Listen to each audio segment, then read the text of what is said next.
The story begins on blood-soaked steps leading toward a mansion in a rural area, where a corpse lies on the ground as blood spreads across the stone beneath it. The entire area is silent, carrying the heavy aftermath of violence.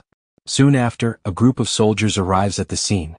They move cautiously, advancing toward the mansion along a path that runs between two towering mountains. As they climb the stone steps leading upward, the signs of destruction become increasingly apparent. Upon reaching the temple grounds, the devastation is undeniable. The buildings are completely ruined, and bodies are scattered across the area. One elderly monk among the group struggles to accept the sight before him, looking at how the Manhwa sect, once known for its discipline and strength, has been reduced to a place of death. Another member of the group reacts with visible anger, expressing his belief that only an inhuman force could have caused such destruction. Before any conclusion can be reached, attention shifts forward as movement suddenly appears among the corpses. From the rear of the battlefield, a single figure begins to walk forward. As he draws closer, his blood-soaked and heavily wounded face becomes visible, stunning the gathered leaders, who recognize him as the Plum Blossom Sword Saint. Without pause, a vast wave of red energy surges outward from him. The attack overwhelms the front lines instantly, crushing warriors and tearing through the battlefield without resistance. As the chaos spreads, a terrifying red aura rises, revealing the true origin of the massacre. From within the darkness, a hand emerges holding the severed head of Manhwa's leader, leaving the representatives of the sects completely unable to react. A young warrior then steps fully into view and openly provokes the massive gathering. He explains that his presence was driven by Manhwa's reputation as the strongest sect, a reputation he has just proven false through effortless violence.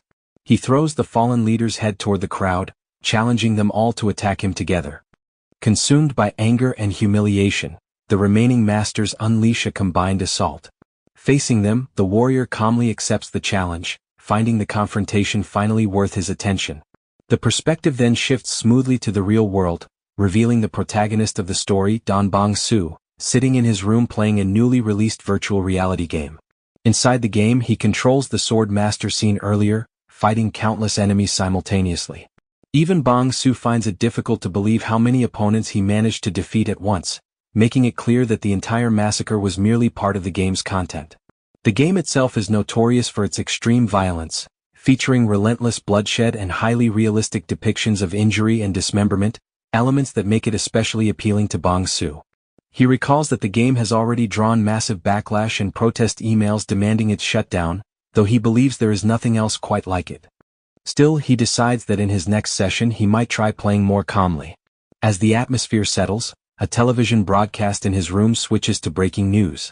The report announces that the CEO of Dato Industries, No, has gone missing. Bong-soo casually assumes that the man may already be dead and continues watching without concern. Moments later, strange noises echo from outside his room. Sensing something unusual, Bong-soo turns to investigate. Realizing what the sound suggests, he picks up a hammer stick kept nearby and moves into the adjacent room. Inside, a man is revealed bound tightly and trembling in fear. The man is none other than Seo No, whom Bong-soo has secretly kidnapped and restrained. Bong-soo sets the hammer stick down and sits across from the restrained man, silently observing him. After a brief moment of thought, he moves closer and forces No to raise his head, demanding justification for his survival. Overcome by fear, No insists he has done nothing wrong and claims complete ignorance as to why he was captured. When Bong-soo releases him, No begins coughing violently. The perspective shifts briefly to fragments of No's past, revealing him abusing young women without cause, subjecting them to torture and brutal violence. Despite these actions, he continues to deny wrongdoing, repeatedly expressing confusion over his current situation. Returning to the present, Bong-soo brings the hammer stick back into view, stating that someone truly innocent would never become the target of this kind of hunt. Panicking, No claims he will atone on his own and begs Bong-soo not to interfere. In response, Bong-soo violently pulls him forward by the hair, asserting that the punishment for No's actions must be delivered directly. He raises the hammer, preparing to strike. At that moment, No suddenly attacks, slamming his head into Bong-soo's stomach, which disrupts the strike and forces Bong-soo backward. In the same instant, a hidden power awakens within No, allowing him to snap the restraints binding his hands. Freed, he is overtaken by a twisted sense of joy and focuses solely on killing Bong-soo. He grabs the fallen hammer and advances with clear intent. Bong-soo reacts with brief surprise before calmly smiling. He avoids the incoming attack effortlessly and counters with a single punch to No's stomach, overwhelming him completely. As No attempts to stand, Bong-soo delivers a precise kick to his leg, sending him crashing to the floor in far worse condition than before. Desperate, No crawls across the floor and notices a glowing gate ahead. Believing it to be an escape, he drags himself toward it and slips inside. However, once within the room, No senses another presence. When he turns around, he finds himself surrounded by countless corpses staring directly at him, a sight that leaves him frozen in terror. Bong-soo enters the room behind him and explains without emotion that most humans live as harmless beings, while a small number prey upon others. He notes that among these predators exists a hunter who takes responsibility for eliminating them. As he speaks, Bong-soo's eyes glow red and his intent becomes clear as he steps forward, resolved to end No's life. Terrified, No attempts to resist, shielding himself while hurling desperate curses. Before Bong-soo can proceed, the door to the room is violently forced open. Police officers storm inside, surrounding Bong-soo with weapons drawn. The commanding officer moves forward and begins arresting him on charges including kidnapping, confinement, and murder. Bong-soo reacts with disbelief, questioning how his location was discovered. The officers respond aggressively, firing a warning shot and making it clear that their weapons are real.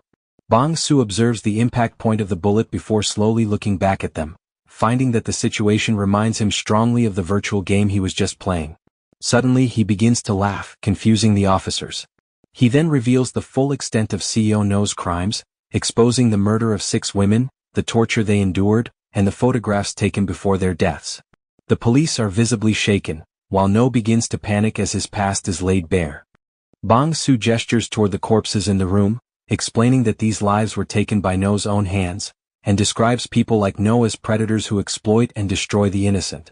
He makes it clear that his actions were part of hunting such individuals. Finally, he points toward No and states that the one deserving punishment today is not himself, but the man standing before them. Hearing Bong-soo's words, CEO No falls into complete terror. One of the police officers, holding a gun while casually lighting a cigarette, makes it clear through his attitude that the only person he sees in front of him is a kidnapper and a murderer. This response ignites a surge of anger inside Bong-soo. He lifts his hammer, realizing that any attempt to make the authorities understand has failed, and he accepts that explanation has no meaning here. Acting on that realization, he swings the hammer down towards CEO No. The police respond instantly, opening fire as the strike lands.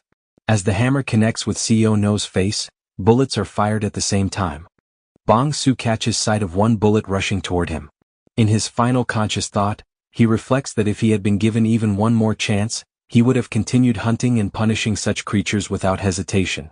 Just like in the brutal virtual game, he longs for a place where judgment can be carried out freely and without restraint. The bullet strikes him and his consciousness begins to fade. Memories flash rapidly through his mind before everything goes dark. After an unknown amount of time, Bong-soo's eyes snap open and a scream escapes his throat. Regaining awareness, he is unable to comprehend why he is still alive, as he clearly remembers being shot.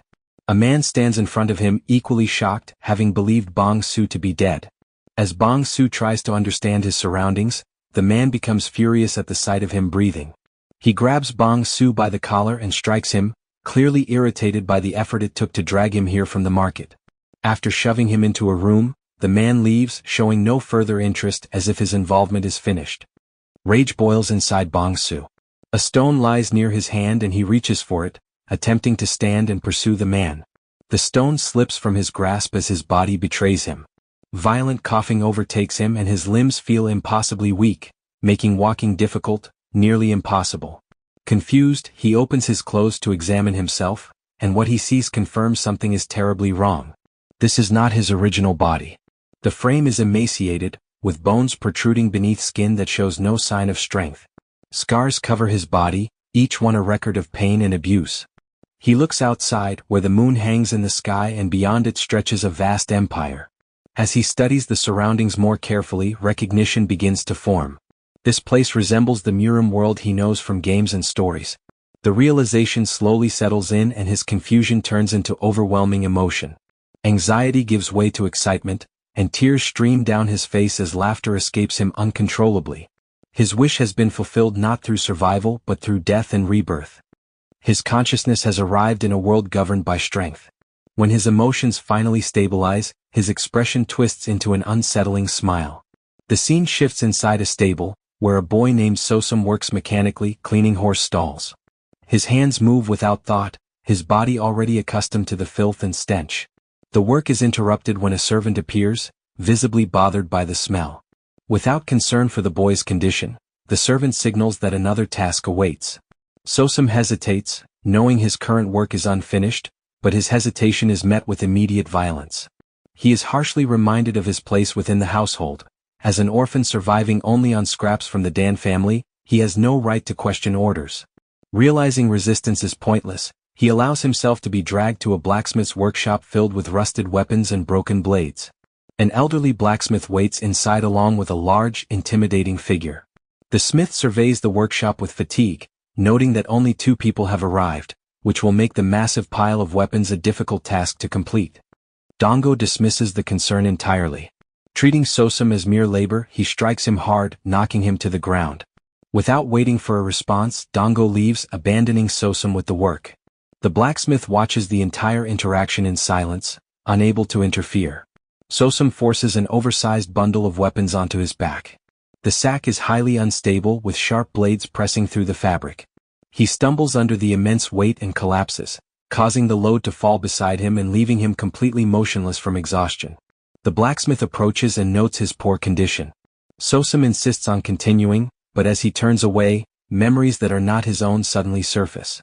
Thoughts of bitter cold, loss, and prolonged suffering flood his mind. His strength fails him once again and he collapses to the ground. Dango returns and strikes him without hesitation, delivering a kick that sends Sosum sliding across the ground. Fragmented memories continue to surface repeatedly, surviving a severe storm alone, begging at the Danri clan's gate, and enduring constant abuse. His consciousness begins to fade as a deep cold sets in. Inside the darkness, something fundamental changes. Later, Sosum awakens in the stable, leaning against a wall. His body is incredibly weak, but his awareness is sharp and clear. Catching a glimpse of his reflection in a water trough, recognition settles in, and the name returns to him, Sosum. The conclusion forms naturally that the original owner of this body died from the severe beating, and another consciousness has taken over. He stands alone in the dim stable, confirming his surroundings from the memory of the deceased boy. As the realization settles, a glowing blue interface suddenly appears before him, matching the status window from Murim Online. Time passes. During the day, Mel moves through the clan grounds carrying animal feed, highly irritated by recent events. Frustration builds within him, and violent thoughts briefly surface before he dismisses them as too risky. He heads toward the stable instead. Inside, Sosum sits slumped against the wall, bruised and bloody next to a dropped food bowl. His eyes remain partially open, watching the surroundings. 2 weeks have passed since awakening in this world. During that time, a deeper understanding of his reality has formed. The people here speak Chinese, but this place is not China. The land closely resembles ancient Asia, yet the martial artists here move far beyond normal human limits, leaping, training, and fighting openly. Martial arts are real in this world, and the system confirms it, as the Murim Online status window functions normally and remains visible only to him. He recognizes that this is not a game. The people here are entirely real, each possessing their own emotions and lives. He briefly considers the question of what he has become, but for the moment he decides the answer is unnecessary. Dango appears at the doorway and approaches Sosum. Sosum slowly turns his head to face him. Dango pauses, surprised by the boy's complete lack of reaction. Sosum calmly lifts his food bowl and drinks from it without acknowledging Dango's presence. Irritated by the disrespect, Dango launches an attack. Sosum reacts instantly, catching the incoming strike and crushing Dango's fist in his grasp. The change in dynamic is immediate. Sosum continues the assault without a moment of hesitation, filling the confined room with violence until Dango collapses and stops moving entirely. Standing amid the fresh blood stains, Sosum looks down at his hands, noting a distinct heat running through his body. The question of his true identity surfaces briefly, but he dismisses it. This world is real and it follows a single clear rule: survival through strength. For him, there is no longer any need to hide. He sits down and turns his attention to the body. He activates the inventory. A blue space appears, different from the structured layout he remembers. It is a single open space. He reaches into it and confirms its size, then places his hand on the corpse. The body distorts and disappears, leaving only blood behind. He considers the usefulness of this ability and the possibility of further testing. The scene shifts forward. Daylight fills a large Murim-style compound. In a courtyard, two men talk, while Sam sweeps nearby. He wears a simple mask and continues his work quietly. Their expressions show mockery as they notice him. When he pauses, one of them moves forward and strikes him. Sam does not resist. He lowers his gaze, resumes his vacant behavior, and continues sweeping. The role remains intact. Machel shoves Dongbong Su forward and directs him toward the stable, then forces his head down against a post. Dongbong Su maintains his weak act and offers no resistance. Machel vents his frustration briefly, then leaves him to obey the order. Dongbong Su leads the horse through the busy village streets, maintaining his frail appearance. The market is crowded, and the setting turns the task into a public display. As he walks, he notices children hiding nearby, waiting. They ambush him, throwing a stone that strikes his head. Blood runs down his temple, but he continues walking without reacting. The children laugh and follow, mocking him and throwing more stones. For a brief moment, his silhouette darkens and his presence shifts. The children freeze in fear. One of them breaks down, unsure of what he saw. The moment passes. Dongbong Su resumes his harmless behavior, pats the horse, and walks on. The children recover and continue mocking him, though with less confidence. He endures it all without response, his steps steady. Back at the armory, Machel complains to himself while cleaning, irritated by extra work and Dongo's absence. As he wonders where Dongo has gone, the armory door opens and Dongbong Su steps out. Machel looks inside and finds every weapon cleaned, polished, and neatly arranged. He is stunned. Dongbong Su nods, maintaining his foolish expression. Machel misinterprets the change as obedience. Dongbong Su offers a small, heavy pouch. Machel opens it and finds it filled with coins taken from Dongo's body. His confusion turns to satisfaction. Believing the money to be a tribute, he accepts it and leaves in high spirits. Dongbong Su watches until he is gone. The harmless expression fades, and his gaze turns cold. As dusk falls, Machel heads into town, pleased with his gain and unaware of the situation. He admires the weight of the pouch and decides how to spend it. He arrives at a high-class brothel and presents the money confidently. The owner recognizes him and hesitates briefly at the request, then accepts the payment and directs him upstairs. Machel enters a private room, pours himself a drink, and waits. A voice announces itself from outside the door. A woman enters the room. Machel's attention fixes on her immediately. Her appearance exceeds what he expected, and he gestures for her to come closer. She kneels beside the table and begins serving him. Machel relaxes, fully distracted. The perspective shifts to a narrow crack in the wall. A single eye observes from the darkness, unmoving. Earlier, Machel had climbed the steps of the Bungyang Inn and been directed to a room on the second floor. Downstairs, the owner examines the pouch of money Machel left behind. Brief hesitation gives way to greed. Another figure enters. Dongbong Su appears in the guise of the frail stable boy. The owner recognizes him and reacts with irritation, but stops when Dongbong Su presents another heavy pouch. The owner accepts it immediately and directs him to a nearby room on the same floor. Dongbong Su ascends the stairs calmly. Then owner watches him go, satisfied. Back in Machel's room, Machel is now stripped to the waist, his hands bound with cloth. He remains unaware of the danger. A presence moves behind him. A cloth tightens around his neck. Resistance follows briefly, then weakens. The struggle ends with a sharp motion. The body collapses. Dongbong Su lifts the body and drops it to the floor. He watches until all movement stops. He sits beside the corpse for a moment, then begins clearing the room. His actions are controlled and methodical. He approaches the wall, separating the rooms, and locates the narrow crack used earlier. Turning back, he activates his ability. The body vanishes in a flash of blue light. He remains seated and examines the result. A familiar interface appears. The experience bar has increased slightly. The conclusion is clear. Killing grants experience, and accumulation leads to growth. He leans back, considering the implications. Strength increases through repetition. Efficiency follows power. Dong Bong Su lowers his hand and looks at the empty space where the body once lay, already focused on what comes next. Dong Bong Su briefly covers his face with his arms, then props Matchell's severed head into a small opening in the wall, leaving it displayed. The task finished, he moves away. Outside in the hallway, the owner waits impatiently. An entertainer named Inying approaches the room Dong Bong Su had rented and listens at the door before calling out. The owner grows irritated by the delay and orders her inside. She opens the door and steps into the dark room. The owner remains in the hall, growing uneasy as silence settles over the second floor. He glances toward Matchell's room and knocks, receiving no response. As irritation turns into suspicion, a scream erupts from the other room. He rushes inside and finds a body hanging from the ceiling.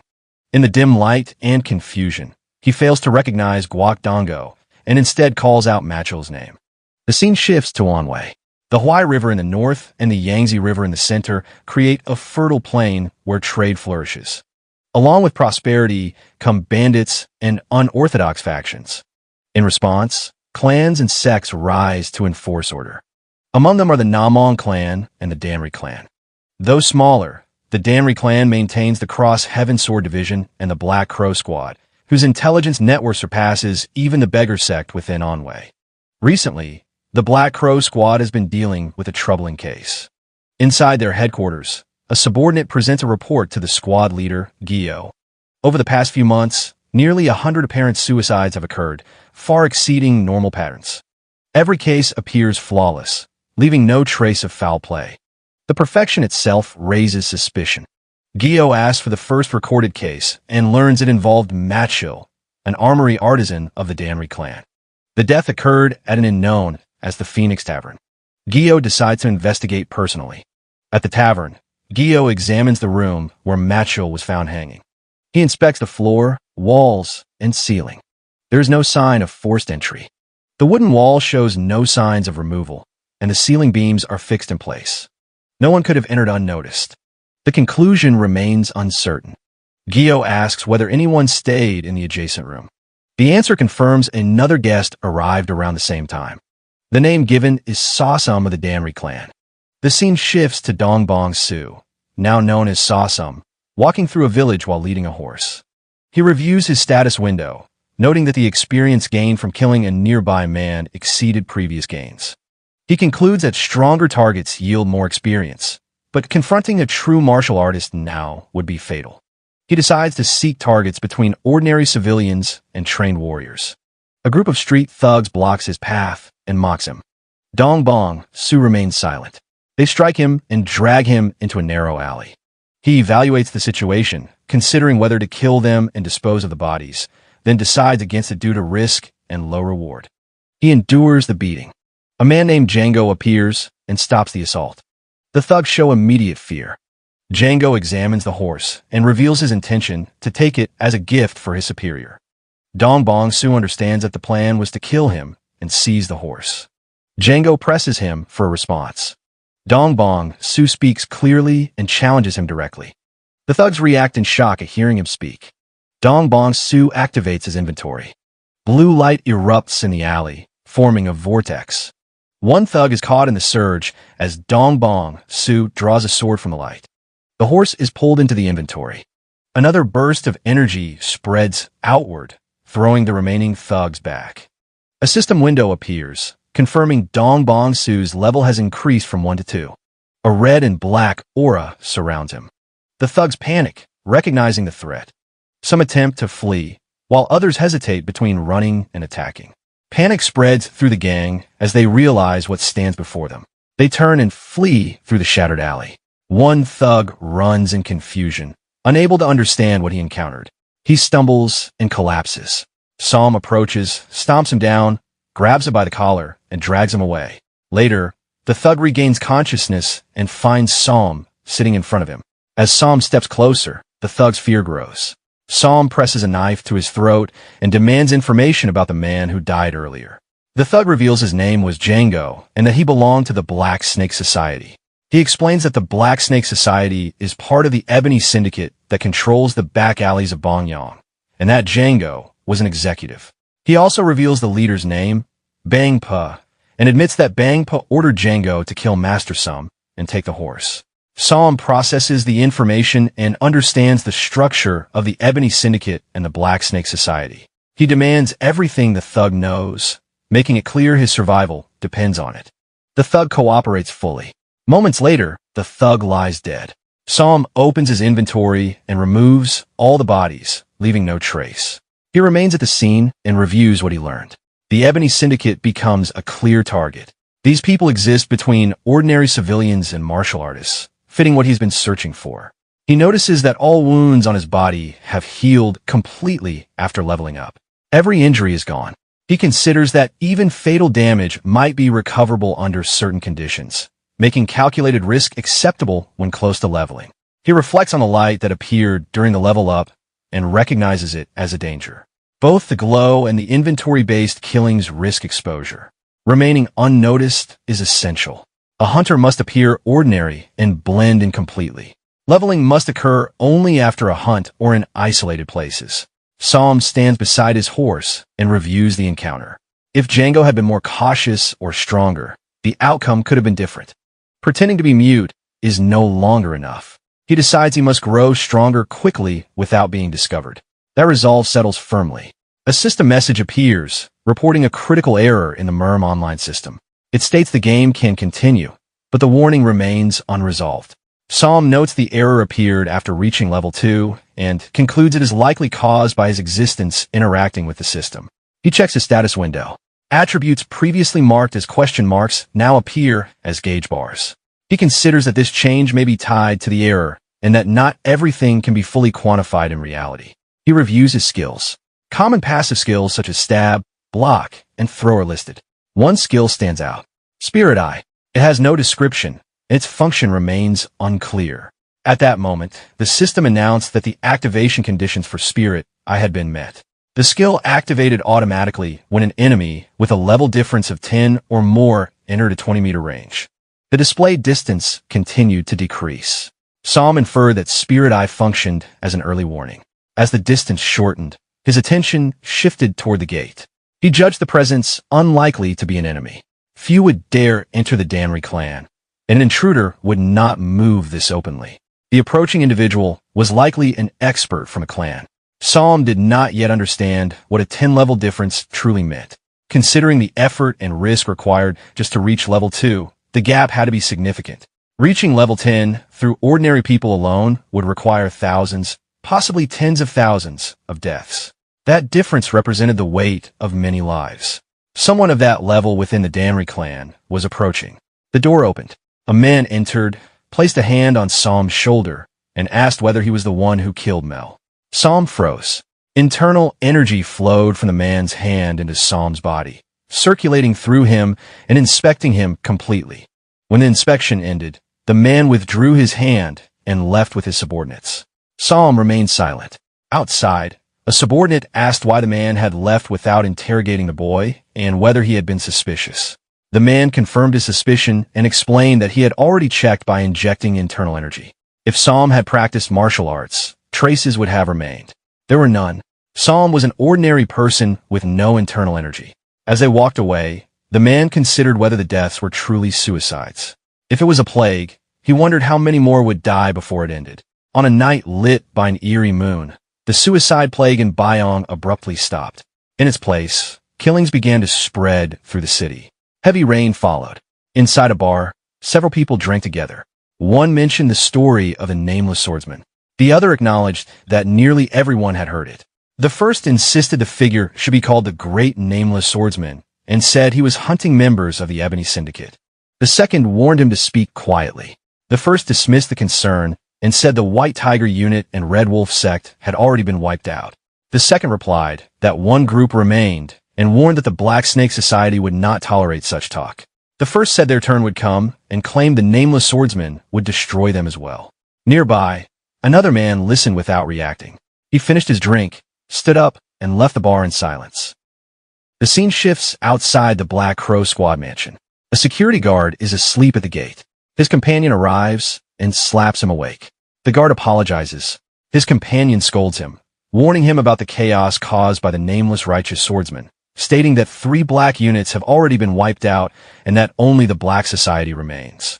He realizes the guard is falling asleep again. Before he can finish, the protagonist appears and cuts off the sleeping guard's head.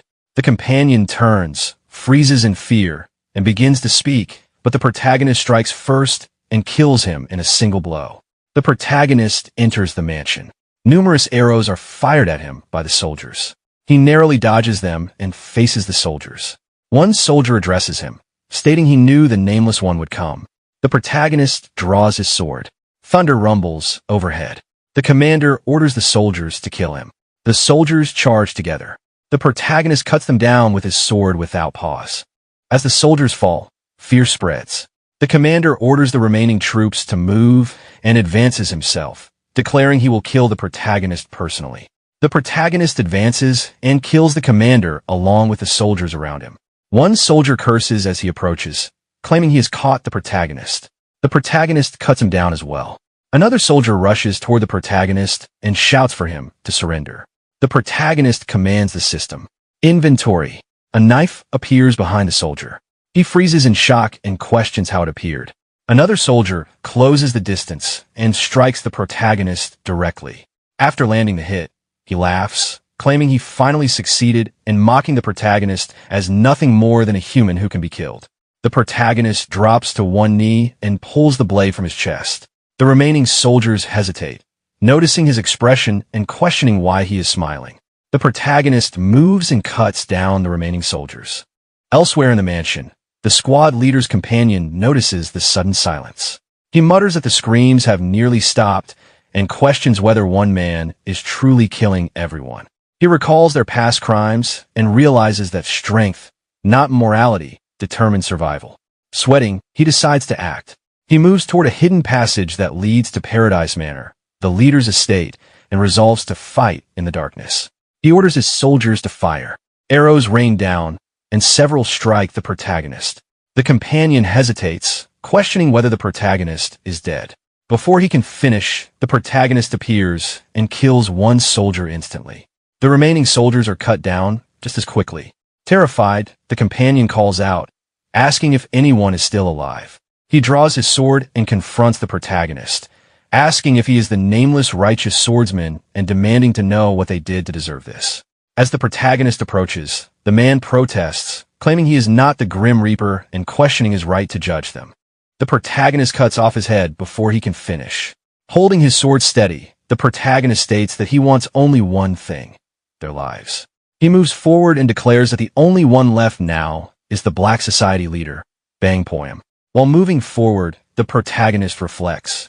First was the White Tiger unit. After leveling up by killing Django, he was still weaker than most members of the Black faction. He relied on luring, ambushing, and arson to begin his hunt.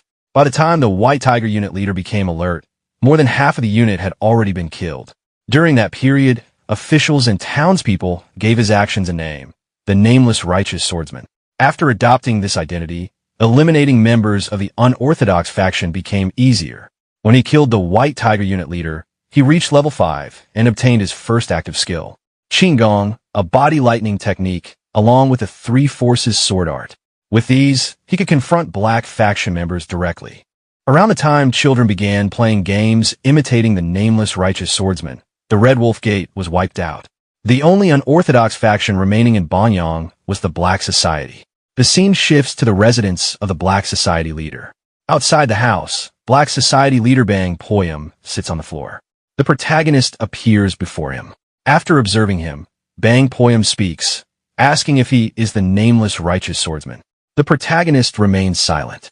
Bang Poem comments that if he were truly a swordsman of justice, he would not be so tightly wrapped. The protagonist replies that he is not one. Bang Poem asks why he hunts and kills the unorthodox faction if that is the case. The protagonist answers that he is not a righteous swordsman. Bang Poem laughs and says that he has deceived everyone. The protagonist steps closer and states that he deceived no one, and that people only believed what they wanted to believe. As Bang Poem reaches for his sword, he remarks that the protagonist is interesting. Drawing his weapon, Bang Poem says that even if he must cross the river of the dead today, he will have no regrets. Laughing, he charges and declares that regardless of titles, the protagonist came to kill him, and demands to see what he has. Both advance toward each other. Bang Poyam lands a direct strike on the protagonist. The protagonist counterattacks, but the strike is blocked. He attacks again, and Bang Poyam blocks and counters. As they exchange blows, Bang Poyam notices an opening and judges that is too short and will not reach. The leader of the Black Society strikes again, hitting the protagonist directly and sending him flying backward. Before the protagonist can recover, the leader advances with a grin and speaks, noting that the protagonist's body is not in perfect condition. The leader attacks again. This time, the protagonist blocks. Another strike follows, and the protagonist blocks once more while realizing that the leader is deliberately targeting his injuries. He understands that continuing like this will lead to defeat, even if it requires sacrificing his body. As the exchange continues, the leader questions what the protagonist is thinking in the middle of the fight. The protagonist blocks another strike and loudly commands the activation of the Three Forces sword art. Before the skill can activate, the leader binds him with a rope-like sword and declares that he has caught him. The protagonist reacts in shock, realizing it is a whip sword. He struggles but cannot free himself. Observing him, the leader remarks that the technique was effective and notes that this is his first encounter with a whip. Before the leader can act further, the protagonist breaks free, reversing the momentum and sending the leader flying backward. The protagonist stands calmly and watches from a distance. Before he can recover fully, a large glowing snake-shaped construct appears in front of him. The protagonist reacts to its sudden manifestation. The leader rises and comments that the protagonist willingly used his own body as bait, stating that such behavior is not the way of a martial artist. As he advances, he calls it the way of an assassin or a hunter. Revealing his snake-like form, the leader explains that in a life-or-death duel, the one who hides more gains the advantage. He tears apart his clothing and declares that he had more hidden while the protagonist had less, calling a fatal flaw. The protagonist stands firmly, sword in hand. Advancing, the leader states that the protagonist has no moves left and orders him to die, calling him the nameless murderous demon. As he speaks, the glowing snake-shaped structure advances toward the protagonist with its jaws wide open. As the snake-like structure advances, the protagonist remains still for a moment. He then swings his blade powerfully, creating an air vortex that fills the area with dust and debris. As the dust spreads, Bang Poyam states that blocking his vision is useless. When the dust begins to settle, Bang Poyam spots a figure and immediately strikes with his snake whip, cutting it in two. As the dust clears, he realizes the body belongs to a Black Society member. It was a decoy. He looks upward and sees the protagonist above him. Midair, the protagonist activates the Three Forces sword art, second form, and descends with force. He lands a direct strike. Bang Poyam blocks with his hand, stopping the blade before it reaches his heart. The sword embeds into his palm, and he cries out in pain. The protagonist realizes Bang Poyam blocked the strike in an instant to protect a vital point. Bang Poyam, angered, declares the fight is not over and redirects the whip sword toward the protagonist. The protagonist attempts to withdraw his blade to counter, but Bang Poyam grips it tightly and refuses to release it. Before the whip sword lands, the protagonist opens his inventory. Numerous corpses fall out and act as a barrier. The whip slices through the bodies, cutting them apart as they fall. Wounded and exhausted, Bang Poyam notes that corpses appeared from nowhere to block his attack, indicating the protagonist still has hidden methods. Unable to locate him, Bang Poyam grows frustrated and swings his whip sword wildly, accusing him of using corpses in battle. An arrow suddenly flies toward him. He blocks it with his whip sword. Immediately after, another arrow pierces through Bang Poyam's head. As he is struck, he questions the situation and realizes he may have become the prey. At that moment, Bang Poyam notices another figure approaching. He becomes alert and calls out. He swings his whip sword and cuts the figure instantly. After the strike, he realizes the body belongs to one of his own men. The protagonist appears behind him and thrusts his sword through Bang Poyam's body.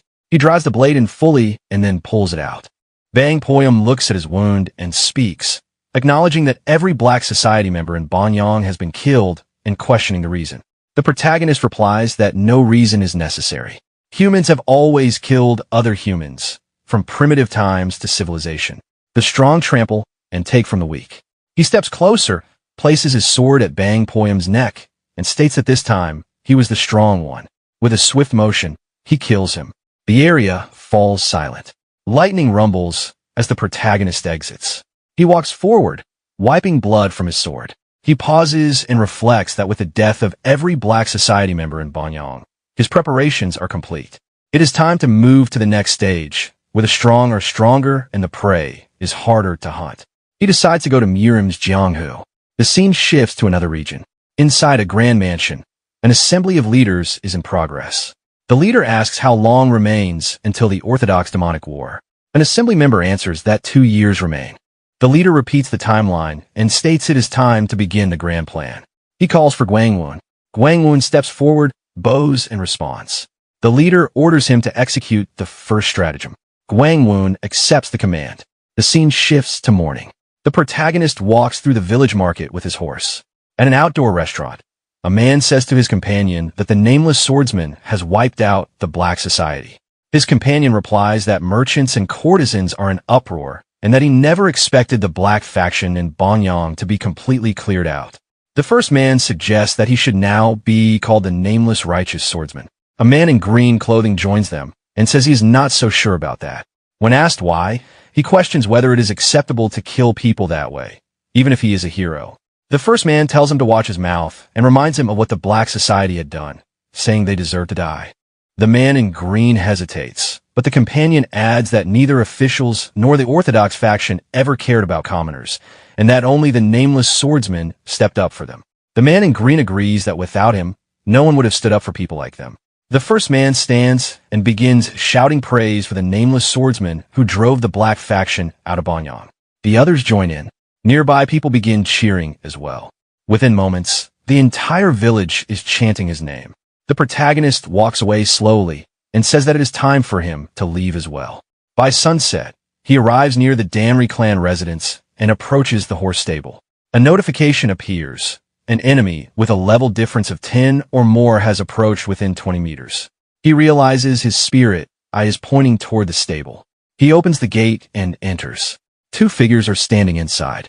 As he approaches, he recognizes Black Crow unit leader Gi Daehyo, and beside him, the head of the Danri clan, the flying heavenly demon sword, Danri Chanwo.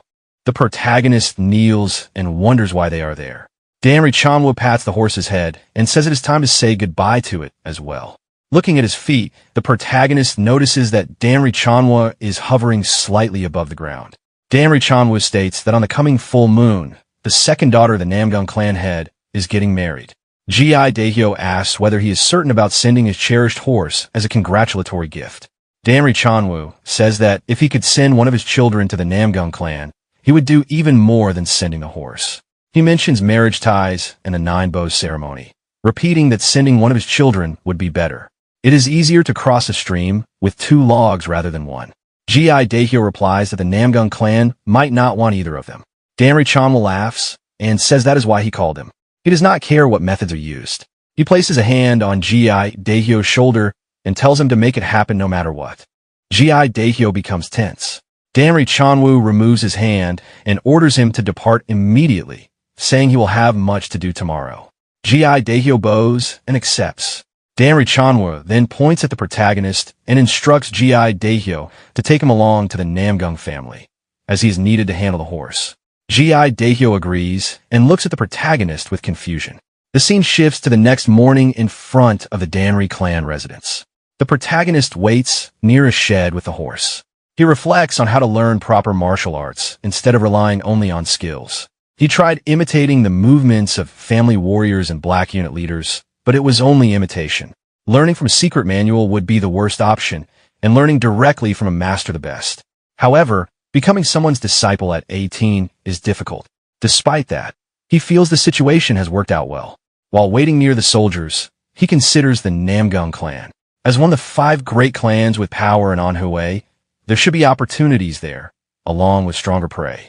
Gi Daehyo appears and observes the assembled unit. He confirms the Black Crow unit has finished assembling and asks who has not arrived. A soldier replies that everyone is present except the young master and young lady. Gi Daehyo grits his teeth. He remarks that Danri Ganghai is likely at a tavern in Banyang, and Danri Hui dislikes traveling with subordinates and will follow later. He orders the unit to move out. The cavalry advances. G.I. Daehyo stops outside a tavern and commands everyone to halt. A loud voice can be heard from inside. G.I. Daehyo shows irritation and thinks about Danri Ganghai, the eldest son of Danri Chanwo. Though a martial arts prodigy with talent sufficient to enter the Namgung clan as an outer disciple, his character is problematic. He is frivolous and fond of alcohol and women, and rumors follow him. As G.I. Daehyo approaches the tavern, the noise grows louder. He comments that Danri Ganghai is beating someone again. Suddenly, a man is thrown out through a wall and crashes into another wall. G.I. Daehyo recognizes him and calls out to young Master Danri. A notification appears. An enemy with a level difference of 10 or more has approached within 20 meters. Ganghai lies on the ground and shouts at someone, threatening him. Another man advances toward him. G.I. Daehyo stares at that man in shock. The protagonist recognizes him as a master of overwhelming skill. An old man appears, releasing intense green energy as he advances toward Ganghai. G.I. Daehyo steps forward and tells him a halt. The old man turns and asks who he is. He strikes again, releasing a shockwave. G.I. Daehyo identifies himself as the head of the Danri clan's Black Crow unit and states that the person being tormented is the young master of the Danri clan. He warns the old man to remove his foot or he will not stand idle. The soldiers draw their weapons. The protagonist observes that even the Black Crow unit leader does not recognize this man. Someone unknown to G.I. Daehyo, who knows Anhwa Murim thoroughly, must be an outside master of immeasurable strength. With the forces present, defeating him would be impossible. The old man looks at G.I. Daehyo and the soldiers and thinks that they will not die, as a lion does not use full force to kill a bug. He responds casually, asking what the Danri clan is and whether it is something to eat. G.I. Daehyo becomes angry and says he dares to insult the Danri clan. The old man replies that he truly does not know whether the Danri clan is something to eat or something to step on. Enraged, G.I. Daehyo draws his sword and orders the Black Crow unit to save the young master. At his command, the soldiers charge. The old man remains calm. He raises his hand, forms a hand sign, condenses energy onto his finger, and releases a single strike. The attack hits the advancing unit. In an instant, the entire force is thrown into the air and crashes to the ground. The attack also strikes G.I. Daehyo. As he falls, he realizes what it is, the soul-chasing flying butterfly. Half-conscious on the ground, he begins to speak in disbelief. The old man approaches and remarks that for a country laborer, his eyes are not completely useless. He identifies himself as the soul-chasing poison hand, Tang Wu.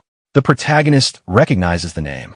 Among the 20 strongest in Murim, the 2 gods, 3 monsters, 5 pinnacles, and 10 greats, Tang Wu stands as one of the 10 greats and the supreme master of the Sichuan Tang clan. Those who offend him cannot escape his poison even in death. If Danri Ganghai has offended someone of Tang Wu's stature, the consequences for the Danri clan could be severe. A girl in green approaches Tang Wu and calls him grandpa. He responds. She suggests they leave, saying these are merely ignorant country people. Tang Wu's expression softens. He agrees and says this should be enough for the young master to understand how vast the world is.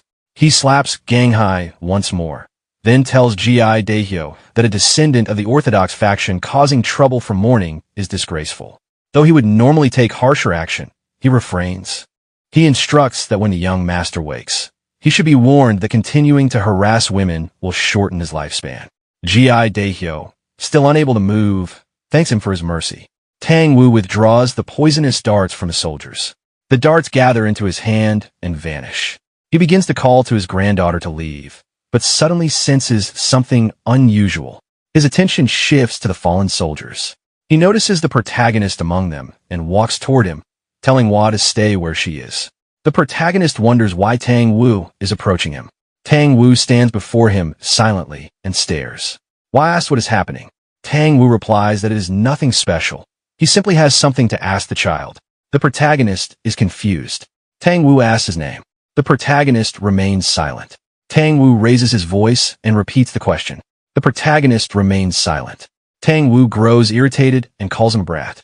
G.I. Daehyo steps in respectfully and explains that the boy is a horse handler and cannot speak. Tang Wu looks at the protagonist closely and asks if he is mute. He studies him carefully. The protagonist realizes Tang Wu is evaluating him, as if examining something valuable. If a master like Tang Wu sees worth in him, this is an opportunity to shed the identity of Sosum, the horse handler. Tang Wu suddenly grabs the protagonist's hand and examines the flow of energy in his body. He then begins laughing. He turns to Gi Daehyo and asks if they are heading to the Namgung clan. Gi Daehyo confirms it is for a marriage alliance. Tang Wu asks what the child does. Gi Daehyo explains that he manages the Fergana horse they are presenting as a gift. Tang Wu smiles and asks if he can take the child. Gi Daehyo is alarmed and says no, as no one else can control the horse. Tang Wu considers briefly and proposes that they transport the horse to the Namgung clan first. After arrival, he will take the child. He adds that he will speak to Namgung personally and, if necessary, write a letter to the Danri clan head along with payment. Gi Daehyo hesitates, then says they intended to present the boy along with the horse anyway, and agrees. Tang Wu laughs loudly and expresses satisfaction. He tells him to hurry and follow. Gi Daehyo shows visible irritation. He orders the soldiers to send the young master to a physician immediately and instructs the rest of the Black Crow unit to move out again. The protagonist remains uncertain. Gi Daehyo remains tense, while Tang Wu is pleased. They travel until nightfall and arrive at an inn. Gi Daehyo announces they will stay there for the night. The soldiers enter and begin their meal. Inside the stable, the protagonist sits on the ground and focuses inward. Since the battle with the Black Society, his control over the inventory has improved. He can now summon it within roughly a meter around him. With practice, the range may increase. Through it, he can retrieve swords or corpses and fire them outward, though the projection speed is not fast enough to threaten a master. He picks up a handful of sand and releases it, then opens the inventory. The sand disappears inside. He retrieves it again into his hand. He has become skilled at this. There's another method. Anything that enters his body can be transferred into the inventory. He places sand into his mouth and confirms it can be stored. He regards it as a divine art. He hears footsteps approaching the stable. Hua enters, questioning why her grandfather wants someone like him brought at this hour. She tells him to follow. They walk toward a room. Soldiers watch them pass. At the door, Hua announces their arrival and enters. Tang Wu sits on a wooden block inside. He tells them to sit cross-legged on the platform. Hua sits. The protagonist also sits. Tang Wu tells the protagonist to strip everything. He removes his clothes and sits again. Tang Wu observes his physique and says it is not bad. He brings out a box and calls it the Dragon Phoenix Golden Needles. Hua reacts, asking what he intends to do. Tang Wu sets the box down and explains the saying about oranges from Huainan becoming trifoliate oranges in Huaibei. If Huainan is the Danri clan and Huaibei is the Tang clan, then if the orange is Sosum, the trifoliate orange will be something else.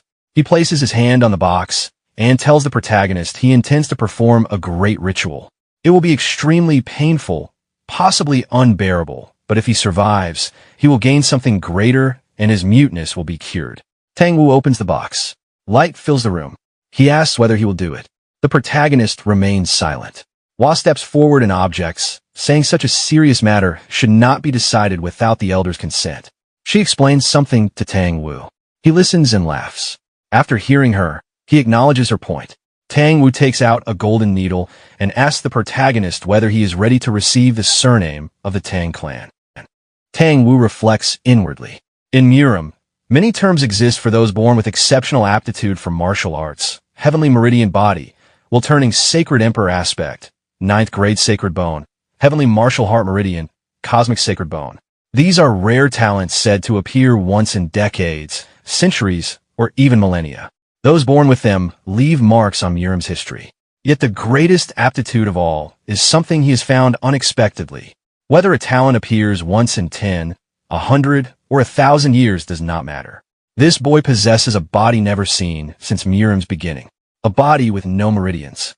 At first glance, it seemed ordinary, simply untrained.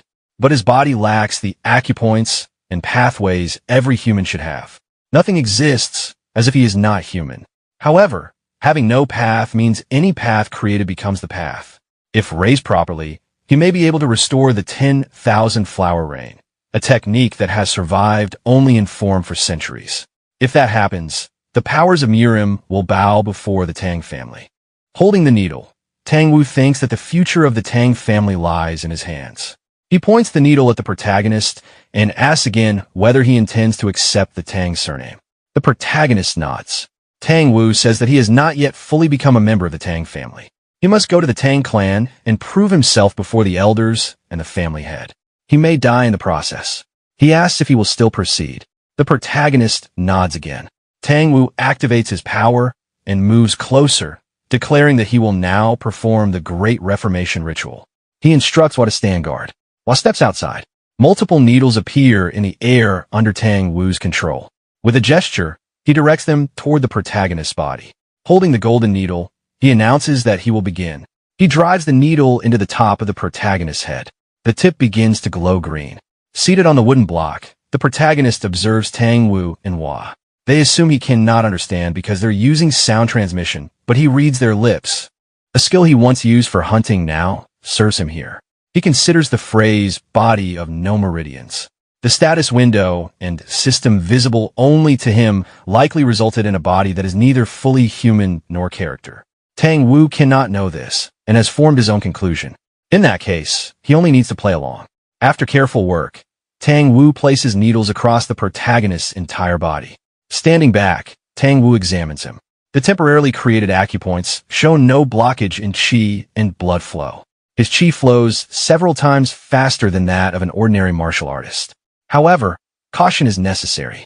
Tang Wu opens a box containing insects and selects a millipede-like creature with a needle. To prevent others from taking what he considers precious, he inserts the goo into the protagonist's ear as a precaution. He then methodically removes all the needles. By evening, the ritual is complete. Tang Wu tells him that from now on, he is no longer the Danri family's horse handler, but a member of the Tang clan, the greatest family in Sichuan. After a moment of thought, Tang Wu names him Tang Sam. The protagonist rises and responds with a smile. While waits outside in tension, the protagonist exits the room wearing new clothes and steps away from the others. Using his ability, he removes the millipede from his body. It appears in his hand. He crushes it immediately. He acknowledges that Sosum of the Danri family is gone. He is now Tang Sam of the Sichuan Tang family. Facing the sun with his arms open, he accepts this as his new beginning. The scene shifts to a grand mansion standing on a hill under the bright moonlight.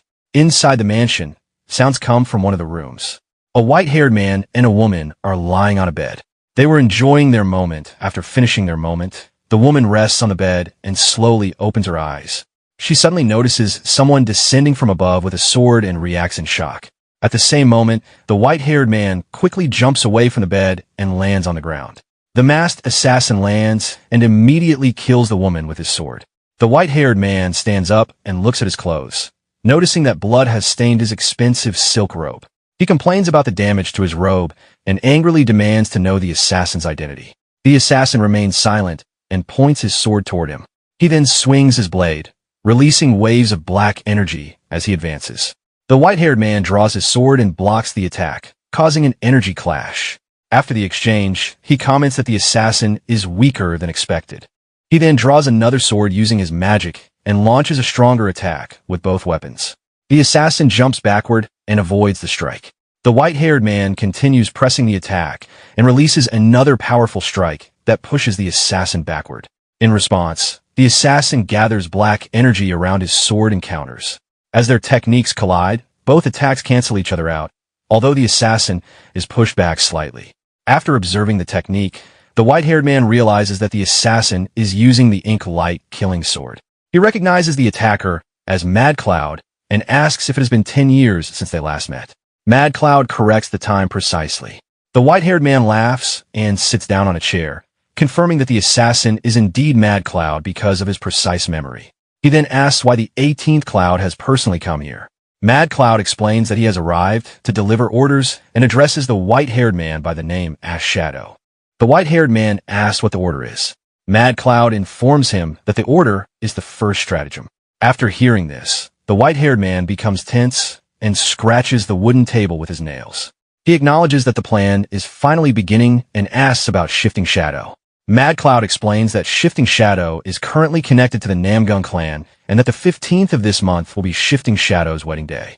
The white-haired man reacts with confusion upon hearing about the wedding and realizes that Shifting Shadow is involved in it.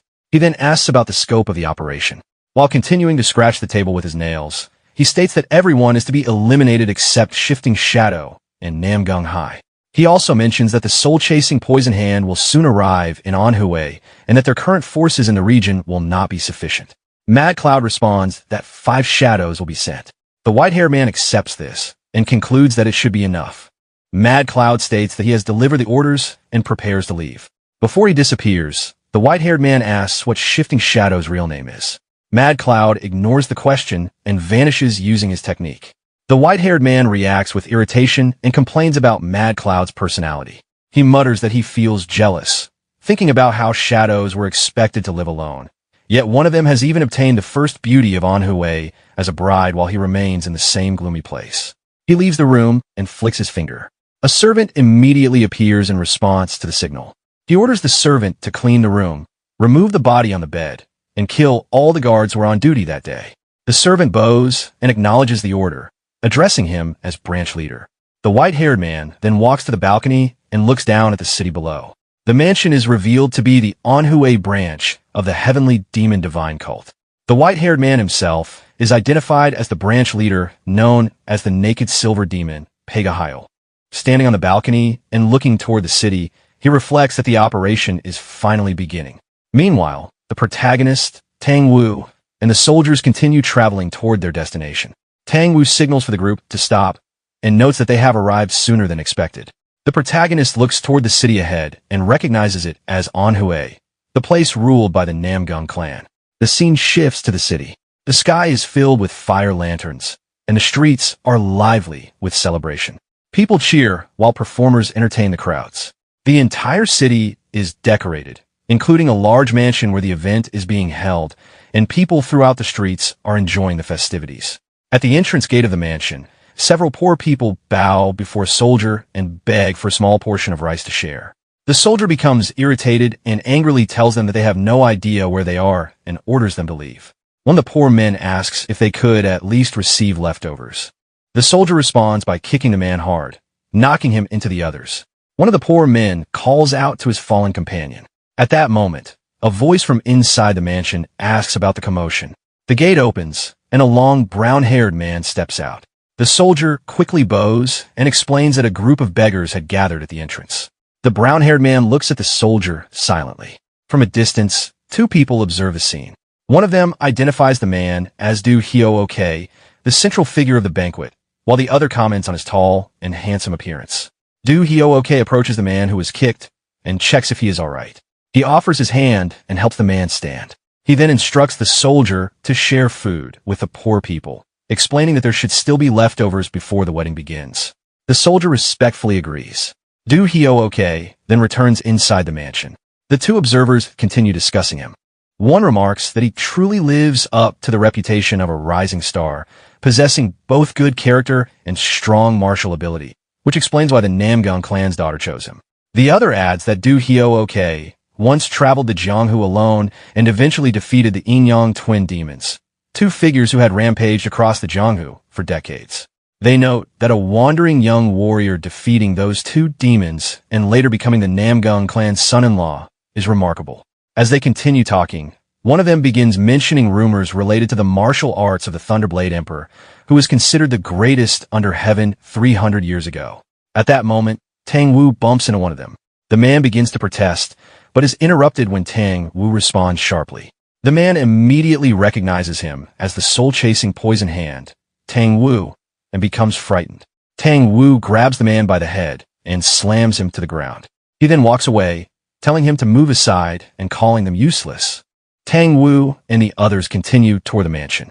Inside the mansion, Du Hyo-ok is welcoming an elderly guest when he notices movement near the gate. As Tang Wu arrives at the entrance, he loudly demands silence. The surrounding people gather around him while he states that if anyone has something to say, they should speak directly rather than whispering behind his back. Du Hyo-ok steps outside and asks Tang Wu to calm down. He bows respectfully and introduces himself as Du Hyo-ok. Tang Wu acknowledges that he is the young man who caused him to come all this way. He remarks that meeting him earlier would have been preferable and states that seeing him now is disappointing. Du Hyo-ok reacts with confusion and asks Tang Wu what he means. Tang Wu ignores the question and, while walking inside the mansion, asks if Byok is present. Du Hyo-ok explains that the clan head is waiting inside and hurriedly offers to guide Tang Wu to the king's hall, running after him. The protagonist watches Du Hyo-ok with confusion. As he focuses on him, the system informs him that an enemy with a level difference greater than 10 has entered within 20 meters. After receiving the notice, the protagonist observes Du Hyo-ok carefully. He notes a subtle gap between him and Tang Wu and notices that Du Hyo-ok continues walking at a steady pace without stopping. From this, he concludes that the newly detected high-level presence must be Du Hyo-ok. He studies Du Hyo-ok's body further. Normally, every human has some left-right asymmetry in features such as the face, limb length, or shoulder height. However, Du Hyo-ok appears completely balanced, almost perfectly symmetrical. The protagonist interprets this as someone of the same species as himself, a predator hiding beneath a human appearance. The scene shifts to the area outside the Namgung clan's King's Hall. Du Hyo-ok leads them toward a large building with several swords embedded along the top. When Tang Wu sees the swords belonging to past clan heads, he criticizes the arrogance of calling themselves kings and remarks that in the end they will lie in graves like everyone else. Du Hyo-ok asks Tang Wu to wait outside for a moment, so he can go in and announce their arrival. Tang Wu refuses and walks up the stairs directly, pointing out that the clan head was already said to be waiting. He pushes open the doors and enters. Inside, an older man is speaking with a yellow-haired woman. When the man sees Tang Wu, he reacts with surprise and greets him as his uncle. He approaches and welcomes him, saying it has been a long time. Tang Wu responds by criticizing the undignified behavior of a clan head running around, but admits it is good to see him again. The man laughs and remarks that Tang Wu has not changed. From a distance, Tang Wu observes them and wonders if her grandfather and the clan head were always that close. The yellow-haired woman notices Tang Wu and approaches her, greeting her warmly. Tang Wu replies that she seems to have become even prettier. The woman thanks her and asks if she's been well. Du Hyo-ok coughs to draw attention and explains that earlier he was too flustered to introduce himself properly, stating that his name is Du Hyo-ok. Tang Wu introduces herself as Tang Wu and jokingly asks if she may call him brother-in-law. Namgung Hai becomes embarrassed while Du Hyo-ok laughs and says that the title sounds fine. Tang Wu remarks that she never expected someone shy like Hai to get married before her. Hai becomes more embarrassed by the teasing. Hai then looks toward the protagonist and asks who he is. Tang Wu begins to explain, but the protagonist steps forward first and introduces himself as Tang Sam. Du Hyo-ok greets him and offers his hand. The protagonist pauses for a moment with caution before shaking his hand and smiling. Du Hyo-ok then mentions that he plans to go to Soho Lake that night with Hai and suggests that they all go together, including Tang Sam. The scene shifts to the shores of Soho Lake. The lake is illuminated by many small lamps floating across the water. From a ship on the lake, the group watches the scenery with interest. Tang Wu looks at the view and expresses excitement at how beautiful it is. Du Hyo-ok explains that the lake is well known for its scenery and that the night view is especially famous. Namgung Hai also admires the sight of the moon reflected across the lake. While the two women continue talking, Du Hyo-ok approaches Tang Sam and suggests that since the ladies are chatting, the men should have a drink. He says he will bring some liquor and leaves. Tang Sam watches him from behind and thinks about Du Hyo-ok. On the surface, he is the man who will soon become the Namgung clan's son-in-law, but to Tang Sam it is clear that Du Hyo-ok is hiding something. He considers him a predator, concealing his true nature, and suspects that someone of that level must be planning something significant. He feels that he has stepped into a larger hidden scheme. At that moment, the system informs him that an enemy with a level difference of 10 or more has entered within 20 meters. Tang Sam looks toward the entrance of the ship with confusion and begins observing the surroundings carefully.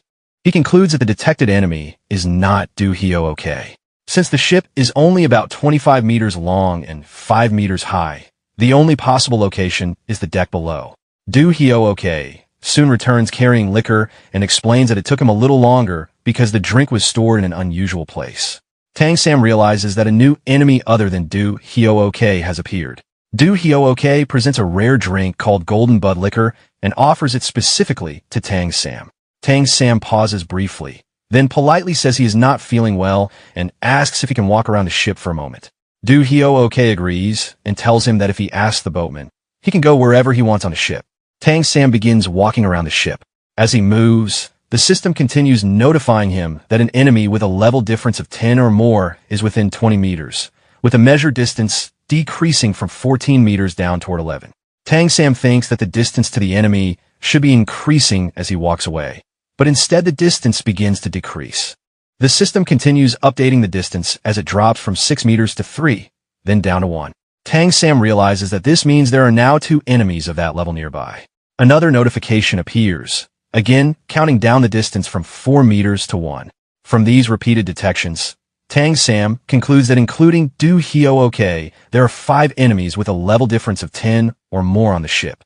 He then moves to the outside railing of the ship and quietly observes the lake while thinking about the situation. If their goal had been to kidnap Namgung Hai, they would have already acted.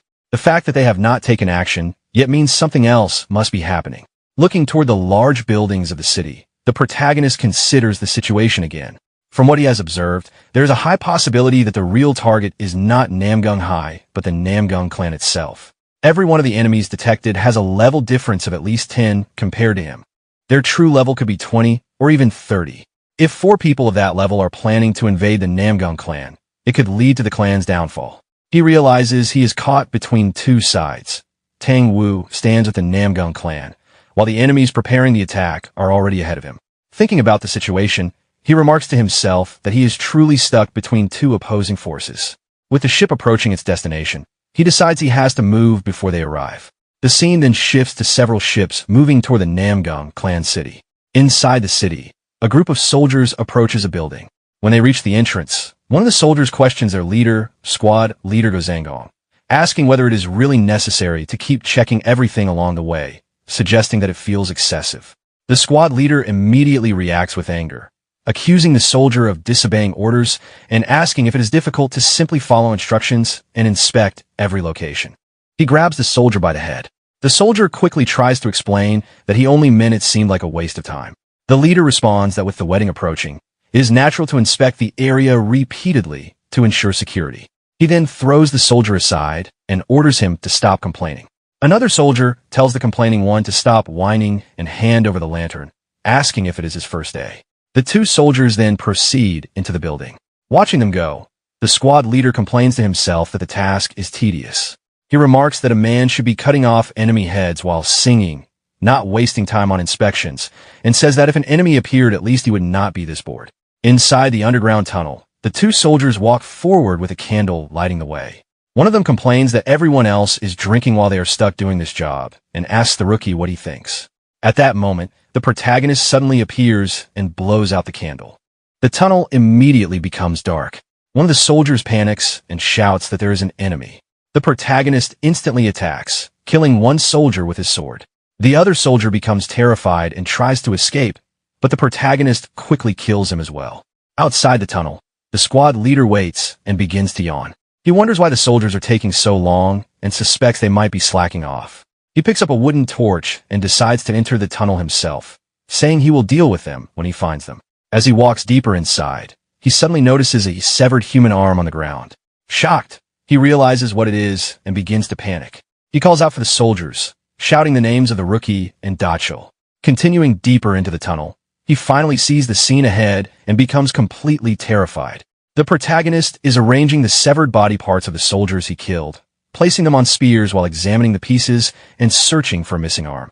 The squad leader carefully looks at the bodies and begins trembling in fear. The protagonist hears his voice, turns toward him, and calmly tells him that the missing arm has arrived. The squad leader immediately charges forward to attack. The protagonist equips his sword and steps in to meet him. Both face each other with clear killing intent before the squad leader closes the distance and delivers a heavy strike. The protagonist blocks it, but the force behind the attack makes it clear that his opponent is stronger than expected. With a powerful follow-up swing, the squad leader pushes the protagonist back, forcing him to slide across the ground. Recognizing him, the squad leader questions his actions, pointing out that he arrived alongside Tang Wu. The protagonist remains silent at first, then states that he is acting for the sake of the Namgung clan. The explanation only angers the squad leader further. He points out the bodies impaled in the tunnel and rejects the justification entirely. His anger rises as he prepares to kill without restraint. Activating his technique, blue energy begins to flow from his body as he uses the Heavenly Wind sword technique. At the same time, the protagonist activates his own skill, red energy spreading around him as he prepares the second form of his three elements sword technique. Both advance at the same time. The squad leader uses Heavenly Wind wandering clouds, while the protagonist counters with a direct strike aimed at the yellow dragon. Their attacks collide, creating a violent explosion that shakes the tunnel and sends water splashing in every direction. The impact throws both of them backward. Recovering first, the squad leader unleashes a series of rapid slashes, sending multiple energy attacks toward the protagonist. The barrage lands before the protagonist can properly react, severely injuring him and throwing his body into the air before crashing him into the wall. He briefly checks his condition and realizes the extent of the damage. The squad leader does not give him time to recover and rushes in again, delivering another powerful strike. The protagonist attempts to evade by flipping away, but the attack still connects. The blow cuts into him, severing his fingers and knocking the sword from his hand. Seeing this, the squad leader laughs, believing the fight is already decided now that the protagonist is unarmed. At that moment, the protagonist suddenly throws his sword. The squad leader narrowly avoids a direct hit, but the blade still grazes his cheek, leaving a shallow cut and forcing him back. Confused, he realizes the sword should not have been in the protagonist's hand at all. The unexpected attack unsettles him as he touches the wound, understanding how close it came to being far worse. Without hesitation, the protagonist closes the distance again and swings his blade horizontally with full force. The squad leader raises his blade and blocks the incoming strike. At the final moment, the protagonist's sword disappears. The swing loses its target, causing the squad leader to stumble forward and fall.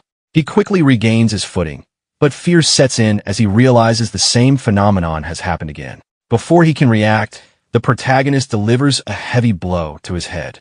The impact sends the squad leader crashing through the wall and into the air. The protagonist immediately follows, leaping out after him and closing the distance midair with his sword ready. As the blade approaches, the squad leader panics, realizing he may not survive the next strike. However, the attack only leaves a shallow cut across his other cheek. The protagonist's strength has dropped due to accumulated injuries, and he loses momentum, falling back toward the ground. The squad leader lands safely, while the protagonist crashes down heavily, his body already pushed to its limit. Seeing this, the squad leader assumes the fight is over. He laughs, convinced that the final exchange has exhausted his opponent. The protagonist slowly rises despite his condition, breathing heavily as he assesses himself. His injuries are severe, and his condition is critical. At the same time, he realizes his accumulated experience is nearly full. A possibility forms in his mind. Without hesitation, he charges forward again. The squad leader responds by preparing his strongest technique. Blue energy gathers intensely around his blade as he activates the final form of the Heavenly Wind sword technique.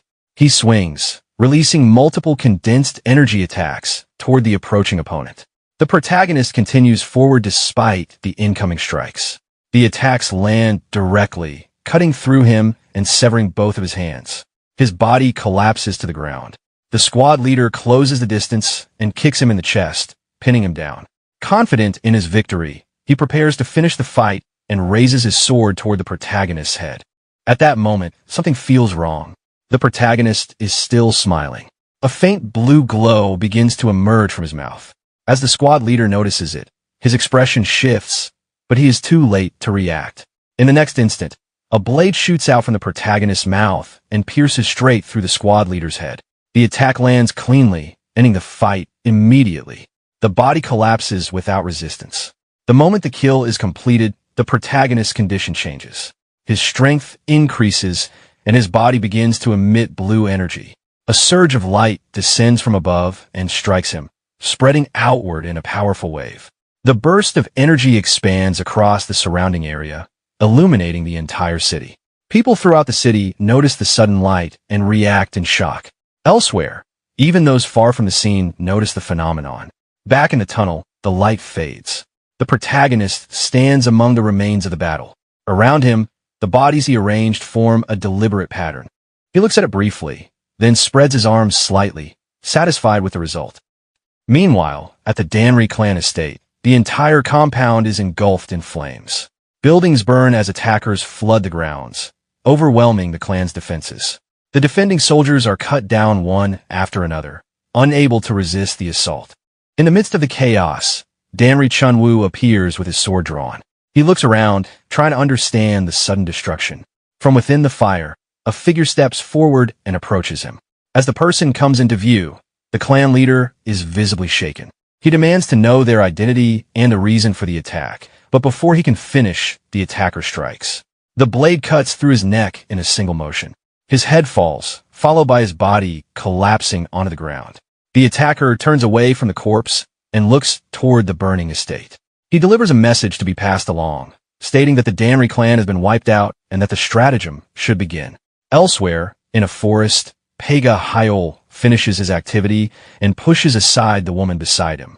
Noticing her clothing, he realizes she was from the Danri clan and dismisses it as insignificant. At that moment, someone appears behind him. He turns and recognizes the arrival, noting that the task has already been completed. While getting dressed, he considers the situation, particularly the unusual signal that appeared earlier, and suspects that the Namgung clan may have become aware of the plan. He immediately gives orders to block all routes leading into Anhui and to begin the first stratagem. Behind him, a group of soldiers gathers, ready to move. The scene shifts back to the tunnel. Several soldiers stand in front of the display created by the protagonist. The bodies arranged on spears form a deliberate pattern, and the sight leaves them shocked. One of them reads the message written in blood across the wall. The words describe the moon, the emperor, and a wanderer becoming king, with the fall occurring under a full moon. The clan leader present at the scene listens and acknowledges that while the identity of the culprit is unknown, it is clear that someone is targeting the Namgung clan. He orders increased patrols and heightened vigilance as the wedding approaches, instructing his men to report anything unusual directly to him. As he leaves the tunnel, he reflects on the meaning behind the message. The emperor likely refers to the Namgung clan, and the full moon points to the wedding day. The remaining phrase troubles him, as he tries to determine who the one who walks slowly could be and what exactly is about to unfold. Inside the Namgung clan's main hall, tension rises as the leaders argue. Namgung Young, the Sky Sword Unit leader, slams his fist onto the table and insists that everything is a setup. He points out that Du Hyo-ok has not even been at the clan for an entire year and rejects the idea of suspecting him based on a strange message. To him, doubting their future son-in-law over such evidence would only bring ridicule upon the Namgung clan. Opposing him, Namgung In, the Limitless Sword Unit leader, argues that the message cannot be ignored. He focuses on the meaning behind the words left behind, stating that the Wanderer clearly refers to Du Hyo-ok. He explains that the intruder infiltrated the clan, killed warriors, and deliberately left a message. This indicates a purpose beyond simple infiltration. The strange beam of light seen the previous night further supports the idea that something deliberate is unfolding. Namgung Young grows more enraged, refusing to accept imprisoning Du Hyo-ok based on uncertain claims. He warns that if this turns out to be a setup, it would damage both the clan's honor and their relationship with Namgung Hai. The clan leader intervenes and stops the argument. He acknowledges that both sides have valid points. The intruder is suspicious, but even a small possibility cannot be ignored. He reminds them that the Thunder Squad and Wind Unit are already investigating the matter. Another member confirms that the Heavenly Thunder Squad has been sent to scout the Hefei region. If any force is planning something during the full moon, there should already be signs. At that moment, a soldier rushes into the hall and delivers an urgent report. The person entering is Namgung Hu, the Heavenly Thunder Squad leader. Breathing heavily, he reports that all members sent for investigation have failed to return. They were expected back within a set time, but none of them came back. The room falls into shock. When asked what he concluded from this, Namgung Hu states that the Namgung clan is surrounded by enemies. The statement unsettles everyone present.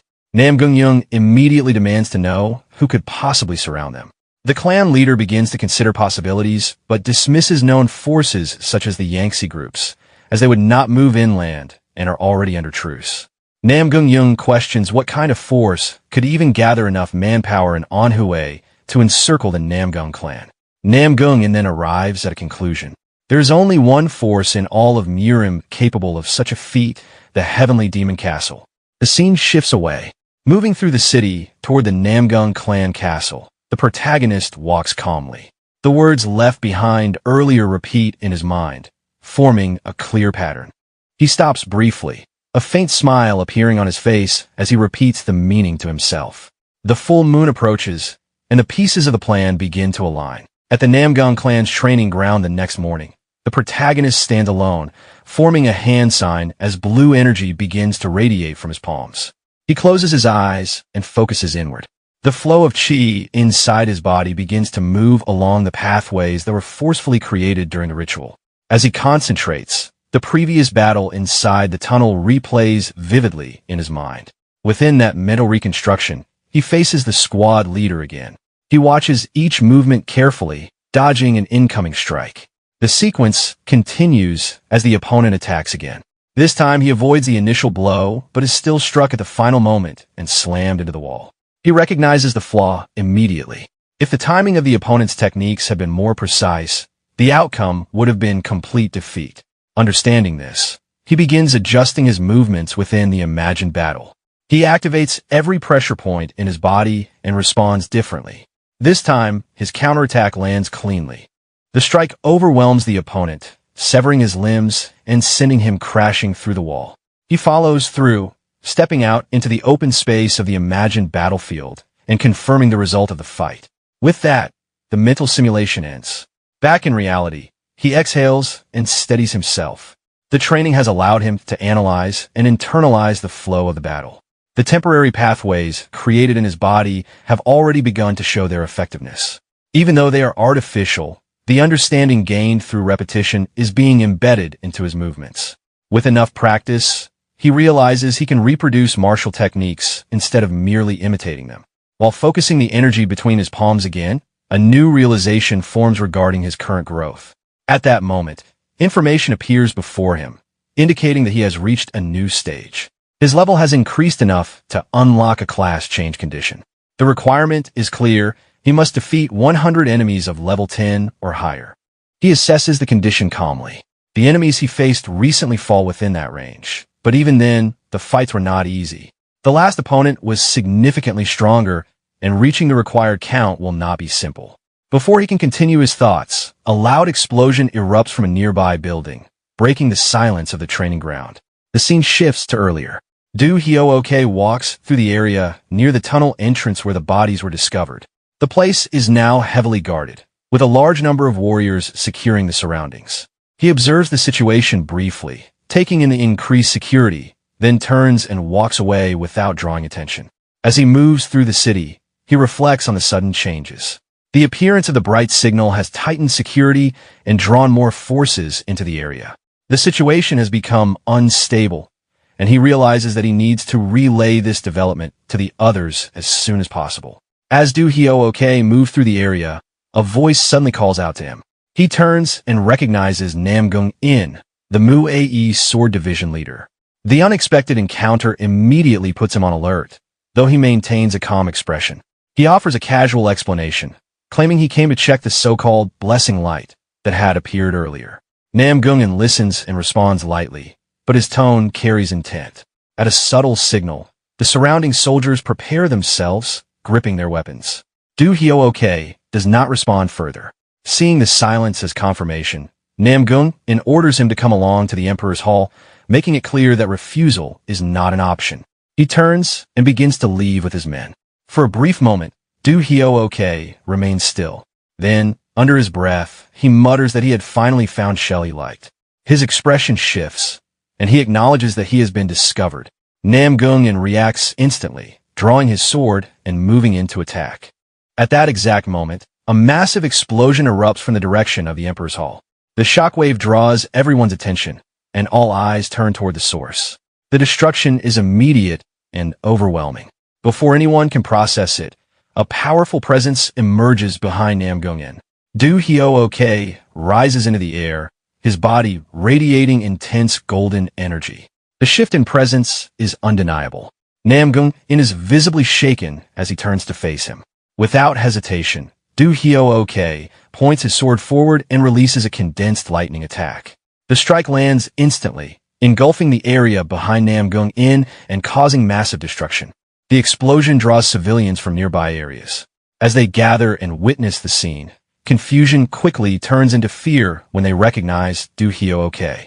Namgung is thrown back by the force, crashing into a wall and suffering severe injuries. Even accounting for the surprise, the sheer power of the attack leaves him in disbelief. Du Hyo-ok advances slowly, still radiating energy. A nearby civilian, unable to understand the situation, steps forward and tries to stop him. Before he can finish, Du Hyo-ok swings his blade and cuts him down instantly. Panic spreads. The gathered crowd breaks apart, fleeing in all directions as fear takes hold. Shouts echo through the streets as people run, realizing the danger too late. Du Hyo-ok watches them with a satisfied expression. Namgung, struggling to remain conscious, questions his identity, realizing that the man before him is no longer the same person they knew. Du Hyo-ok offers no explanation. He simply moves forward to finish him. As the attack is about to land, a figure intervenes. Tang Wu appears at the final moment, stopping the strike. A poison dart is driven into Du Hyo-ok's hand, disrupting his movement, while Tang Wu blocks the incoming blade with precise control. He stands between them, halting the attack and confronting Du Hyo-ok directly. Tang Wu stands firmly on Du Hyo-ok's blade and demands to know what he is doing. Their auras surge outward and collide, the pressure between them distorting the air. At that moment, the protagonist arrives and observes the confrontation. He immediately recognizes that Tang Wu has stepped in, just as expected. Du Hyo-ok struggles against the poison dart embedded in his hand. His body resists, but the restraint holds him in place for a moment. Then, with a sudden release of power, a burst of golden energy erupts from him, forcing Tang Wu backward. Tang Wu stabilizes himself midair and lands without injury. Namgung, still injured on the ground, expresses his relief. Tang Wu remarks coldly that the state of Murim has deteriorated, noting how a man in the position of a son-in-law could turn on his own allies. Du Hyo-ok advances again, golden energy flaring around him. He tears away the upper part of his clothing, revealing his body as he speaks with a twisted calm, treating betrayal as something natural within Jianghu. Another explosion echoes from elsewhere in the compound, adding to the growing chaos. Tang Wu gathers multiple poison darts around him, his expression hardening. He gives a final chance for an explanation, demanding Du Hyo-ok reveal his identity and intentions. Du Hyo-ok shows no urgency to answer. Instead, he acknowledges Tang Wu's technique with interest, but makes it clear he has no intention of continuing the fight here. Watching closely, the protagonist realizes that Du Hyo-ok is preparing to retreat. It also becomes clear that his presence here has a specific purpose, as if he has been searching for something. At that moment, Tang Hua appears nearby, confused by the situation and drawn toward the commotion. The protagonist notices her arrival and immediately understands the connection. Du Hyo-ok's attention shifts instantly. He locks onto her and moves without hesitation. Tang Wu reacts with anger and prepares to intercept, while the protagonist moves at the same time, rushing toward her position. Midway through his advance, Du Hyo-ok throws his sword, infused with condensed golden energy. The weapon travels like a bolt of lightning straight toward Tang Hua. Tang Wu is caught off guard by the sudden change in attack. Tang Hua freezes, unable to react as the strike closes in. Before it reaches her, the protagonist steps in front of her and shields her body, pulling her in to block the attack. The impact creates a violent explosion of light, tearing into the ground and forming a deep crater. As the dust settles, Tang Wu rushes forward, calling out in urgency. When he reaches the crater, he stops. At its center, the protagonist is seated, holding Tang Hua in his arms. She is unconscious but alive. Tang Wu approaches and calls out to the protagonist, asking if he was the one who saved Tang Hua. Without replying, the protagonist walks forward, still holding her, and carefully hands her over. Tang Wu receives her and looks at him with a brief, uncertain expression before his face softens. He begins to thank him, but his words are cut short. Laughter echoes from above. Du Hyo-ok sits on top of a nearby building, watching them with a distorted, almost playful expression. Tang Wu turns toward him, irritation immediately rising. The protagonist studies him quietly and recognizes the difference in presence. The man is not ordinary. His strength is enough to stand against Tang Wu directly. Du Hyo-ok addresses Tang Wu briefly, then remarks that he will return again soon. His tone is casual but deliberate. As he turns to leave, something catches his attention. He pauses and looks back toward the protagonist. A faint but heavy darkness leaks from the protagonist's body. His face is partially hidden, but a restrained, unsettling smile remains. Du Hyo-ok watches him for a moment, then understands. He identifies him as the one responsible for the pillar of light from the previous night and the one who interfered with his plans. He acknowledges it without hesitation, then casually promises they will meet again. With a surge of golden energy, he launches himself into the air and disappears. Tang Wu reacts immediately, anger rising as he attempts to pursue, but stops when Tang Hua stirs in his arms. She regains consciousness weakly, calling out to him. Realizing the situation, Tang Wu abandons the chase and admits they have been outplayed. The scene shifts to the Emperor's Hall. The building is heavily damaged, its structure partially collapsed from the explosions. The remaining soldiers gather among the injured and the dead. The clan leader sits among them, observing the destruction and reflecting on the situation. He concludes that everything, from Du Hyo-ok's actions to his marriage into the clan, had been planned in advance. With their communication lines cut and their defensive formation destroyed, the Namgung clan is now completely trapped. Namgung enters the hall and proposes their options: fight, flee, or send a messenger. The clan leader immediately dismisses the first two, recognizing they are no longer viable. Namgung explains that sending a messenger to the Murim alliance is the only realistic choice. Reinforcements could arrive within days if the message is delivered successfully. The problem remains who can break through the siege. He suggests that only someone of exceptional ability could manage it. The clan leader understands the implication, but questions whether even Tang Wu could accomplish such a task alone. After a brief pause, Namgung presents the final part of his plan. They will use the wedding guests currently inside the clan, hundreds of people who are already desperate to escape, as part of the strategy. Night settles over the Namgung clan as the scene shifts to a palace near a river that runs beneath a mountain cliff. Inside, the atmosphere is tense. The clan leader sits in silence while Tang Wu stands nearby. The protagonist and Tang Hua remain close, observing without speaking.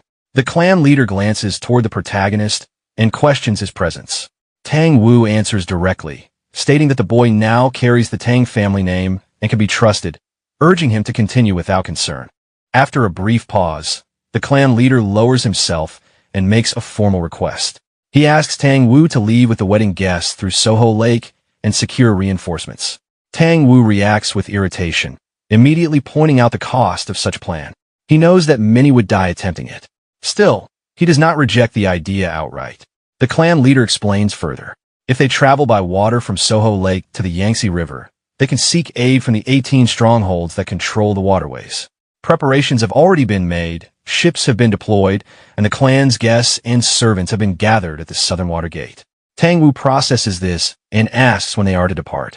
The answer is immediate. There is no time left. They must leave that very night. Tang Wu falls silent for a moment, then turns and begins to walk away, accepting the responsibility without further argument. He prepares to act. Before he leaves, the clan leader calls out once more. He asks that Namgung be taken along as well. He does not want her to witness what is about to happen. Tang Wu stops and turns back, asking if that is all. The clan leader's composure breaks.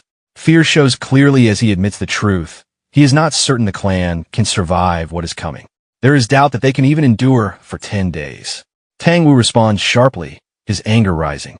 He rejects the idea outright and declares that as long as he is present, the clan will not fall so easily. He orders the clan leader to endure, to hold on no matter what, and makes it clear that he will return with reinforcements. The decision is made. The next phase begins. Tang Hua calls out loudly as Tang Wu leaves, her voice filled with urgency, but he does not stop. He exits without turning back. Inside the palace, the clan leader remains seated, his expression heavy and quiet. The weight of the decision lingers in the room. Nearby, the protagonist watches him in silence, taking in everything that was said. The scene shifts. The protagonist now stands alone on a mountain cliff near the palace, overlooking the river under the moonlight. The water reflects the night sky as he remains still, thinking. He considers the situation calmly. Saving Manhwa had its value, as it allowed him to hear the Namgung clan's plan directly. But the plan itself is unstable and filled with uncertainty. Behind him, Manhwa steps out of the palace. She is visibly tense, running her hands through her hair as she mutters to herself, unable to understand her grandfather's intentions. As she notices the protagonist standing there, she immediately composes herself, suppressing her frustration. She approaches and stands beside him at the edge of the cliff. Both remain silent, facing the river. The silence stretches. Manhwa grows increasingly uncomfortable, unable to read his expression or thoughts. The awkwardness builds until she finally forces herself to speak. Nervously, she thanks him for saving her. Even then, she quickly adds that he should not misunderstand her intentions, explaining that she simply did not want to lose the chance to say it. The protagonist does not respond. He only looks at her, remaining as unreadable as before. The scene shifts again. On another cliff overlooking the same city, Yahello stands facing the river. The city lights flicker below. A presence appears behind him. He recognizes it immediately and addresses the figure, referring to him as Shifting Shadow or Do Hyo OK, and asks for an explanation. Do Hyo OK stands beside him, calm and composed, responding as if nothing has gone wrong. Yahello counters, pointing out the obvious failure, for Shadow's lost, the objective incomplete, and the fact that Do Hyo OK himself has returned. Do Hyo OK dismisses this, explaining that the true purpose of the first stratagem was not the immediate destruction, but positioning himself as a hero within the Orthodox faction. Then he states that his current situation does not prevent that outcome. At that moment, a strange surge of energy begins to emanate from his body. His form distorts unnaturally, shifting and changing. The transformation continues until his appearance completely alters.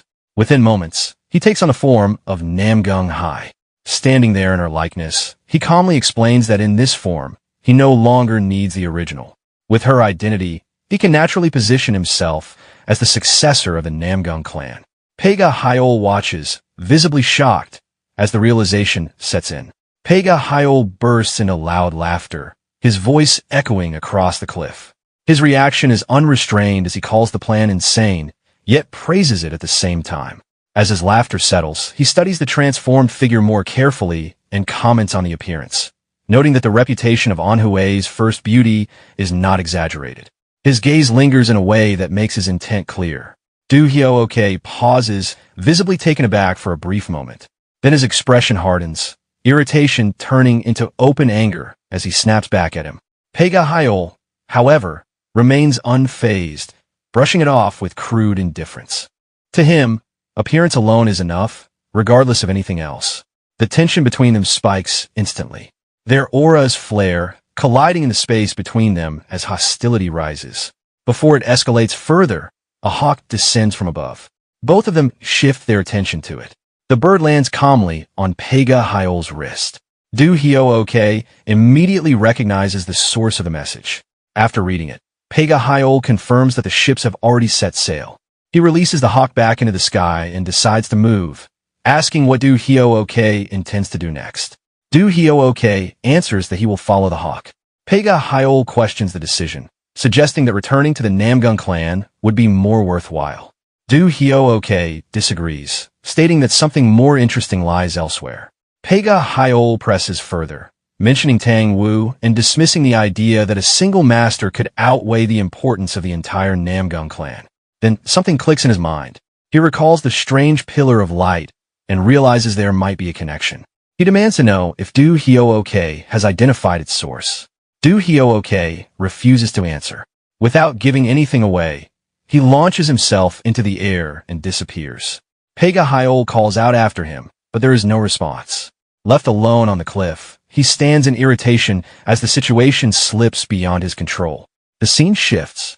Several ships are already moving across the river, cutting through the dark water under the night sky. On one of them, Tang Wu stands alongside Manhwa and the protagonist. The group remains unaware that they are being watched. From the distant shore, A gray-haired man with a scarred face observes them through a viewing device. After confirming what he sees, he immediately turns and runs toward the dock. He boards another ship where his superior is waiting and reports that the target has been confirmed. At his words, the order is given without hesitation. The ships begin to mobilize. At the center of it all stands their leader, a gray-haired, muscular woman marked with numerous scars. She commands the fleet with calm authority. She is the supreme stronghold chief of the 18 waterway strongholds of the Yangtze River, known as Water Shadow. The scene continues aboard the ship. Tang Wu stands near the railing, watching the dark river ahead.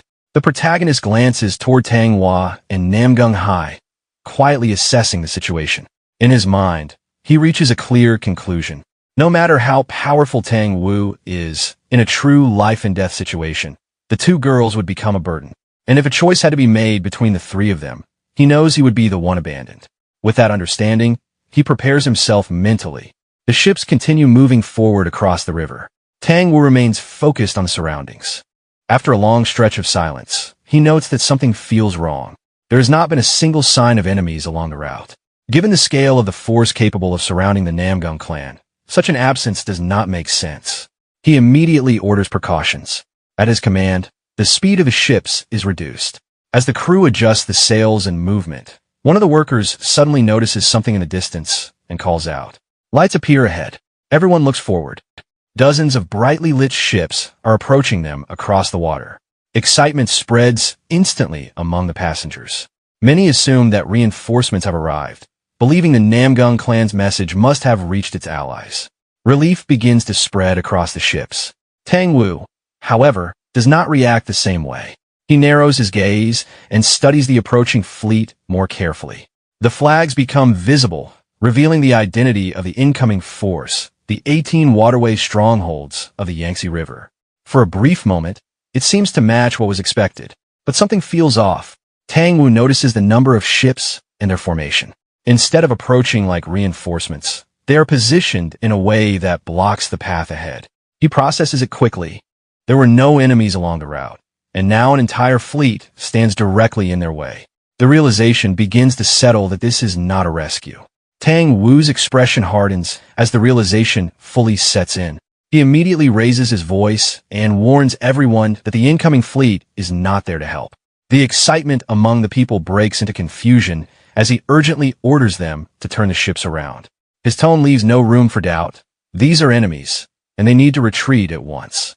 Before the ships can properly respond, the situation escalates. On the opposing fleet, the leader, Water Shadow, stands at the front of her ship, calmly observing the target. Around her, rows of soldiers are already prepared, bows drawn and aimed. At her command, the attack begins. Thousands of flaming arrows are released at once, filling the sky as they descend toward Tang Wu's fleet. The impact is immediate and devastating. Arrows strike the ships, setting them ablaze and cutting down people across the decks. Panic spreads as fire begins to consume the vessels. Tang Wu reacts instantly. With his power, he forms a protective barrier around his ship, deflecting the incoming flames and shielding those closest to him. Even so, the surrounding ships continue to burn and collapse under the assault. The protagonist watches the destruction unfold, unable to ignore the scale of the attack. Tang Wu raises his voice again, trying to regain control of the situation and order a retreat. But as he turns, he notices something worse. More enemy ships are closing in from behind. The fleet is surrounded. Tang Hua realizes it at the same time and calls out in panic. There is no clear path forward or backward. Seeing no other option, Tang Wu immediately redirects the plan. He orders everyone to move toward the riverbank, aiming to escape on a land while there is still time. Before they can act, another attack lands. Water Shadow's ship crashes into one of theirs. From the impact point, she launches herself into the air and lands directly onto the enemy's ship. In a single motion, she strikes down multiple people upon landing. She gives a simple order. Her soldiers follow without hesitation, leaping across from their ships and engaging in close combat. The remaining vessels are quickly overrun as fire and blades spread across the fleet. Watching everything collapse, Tang Wu's anger rises as the situation turns completely against them. As the ships burn and chaos spreads across the river, Tang Wu makes a sudden decision. He moves straight toward Namgung Hai and, without hesitation, uses his technique to place a poisonous dart at her neck, rendering her unconscious. Lifting her onto his shoulder, he turns and begins moving. Tanghua runs after him, confused and alarmed, demanding to know what he is doing. He answers briefly. They are heading for the shore. She immediately realizes the implication. Carrying all three of them in this situation is impossible. She points it out, but Tang Wu corrects her. He will only take two. The meaning becomes clear. Tanghua turns toward the protagonist. Tang Wu approaches him and speaks plainly. He admits that he had been greedy for his talent and had planted a goo inside him to control him for the sake of the Tang clan.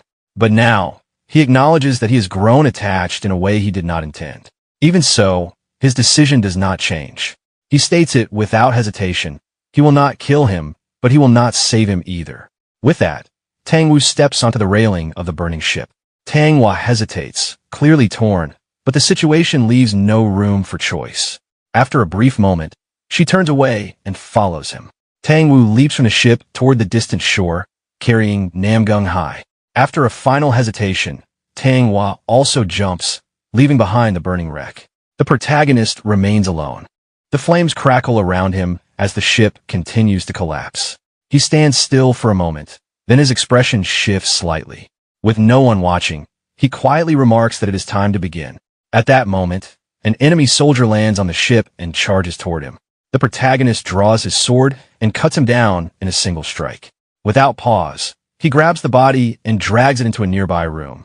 There, he changes into the soldier's clothes and deliberately marks his own face with scars, altering his appearance. Outside, the destruction is nearly complete.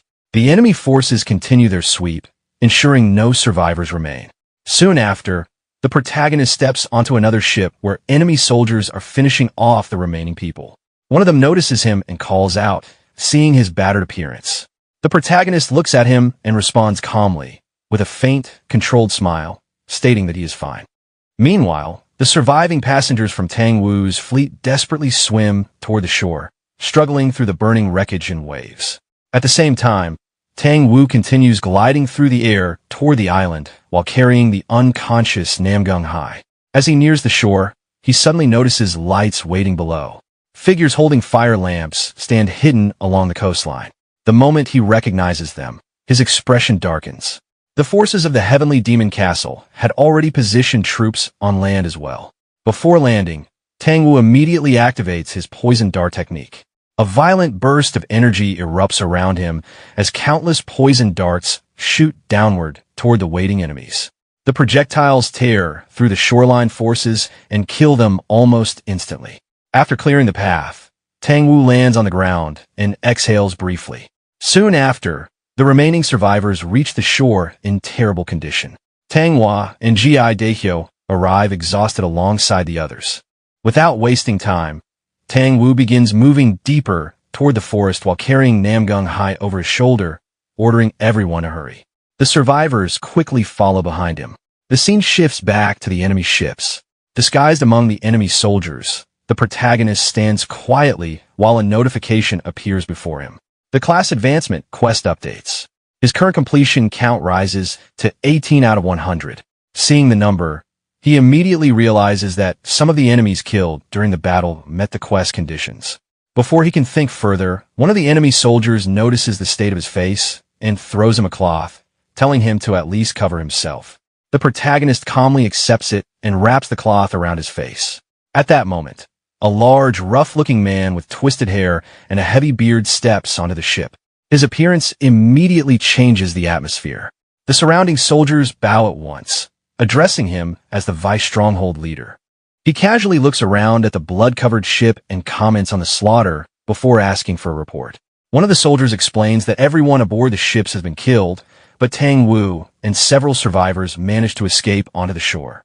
The vice leader scratches his head and remarks that he will need to report this to the stronghold leader. He orders the soldiers to wait for further instructions. The soldiers obey immediately.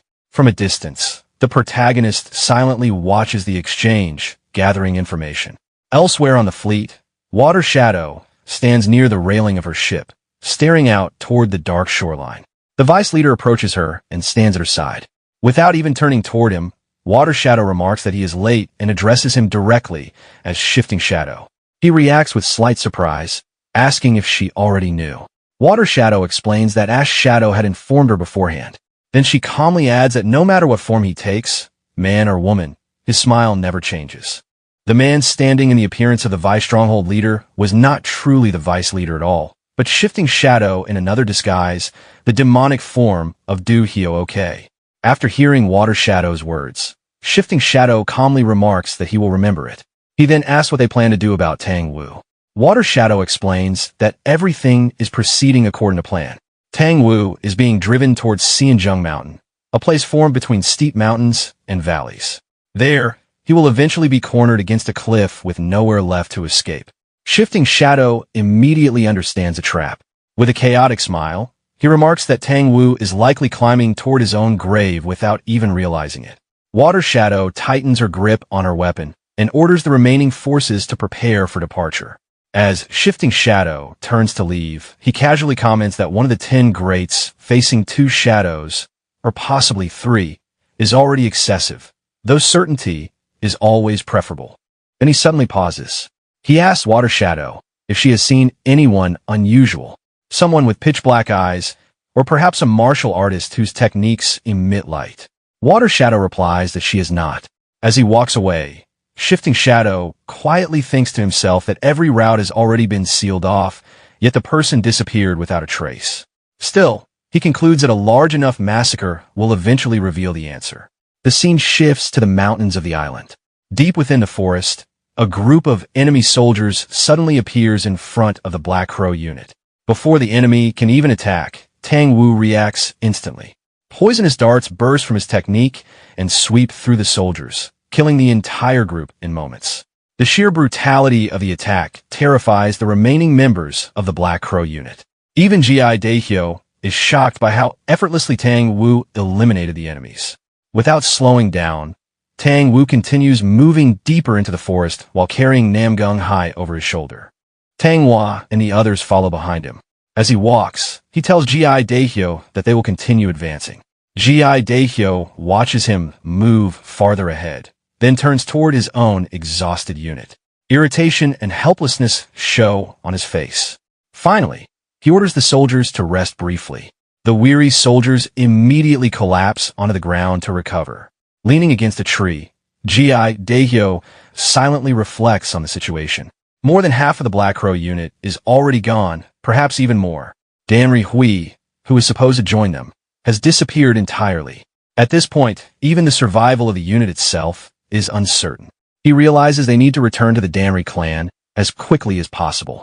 Then footsteps echo through the forest.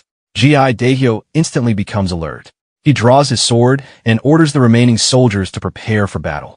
The exhausted warriors quickly rise and ready their weapons. G.I. Daehyo demands to know who is there. From behind the trees, a large group of enemy soldiers emerges. The moment he recognizes them, his expression tightens. Pirates. Standing among them with his face concealed beneath a cloth, the protagonist looks directly at G.I. Daehyo and calmly says only one thing. Peekaboo. Both groups stand facing each other in the middle of the forest, weapons raised and ready. The enemy soldiers charge first, rushing toward the exhausted Black Crow unit while shouting for everyone to be killed. G.I. Daehyo immediately leads his men forward as well, yelling at them not to die and promising that they would all survive and return to the Danri clan.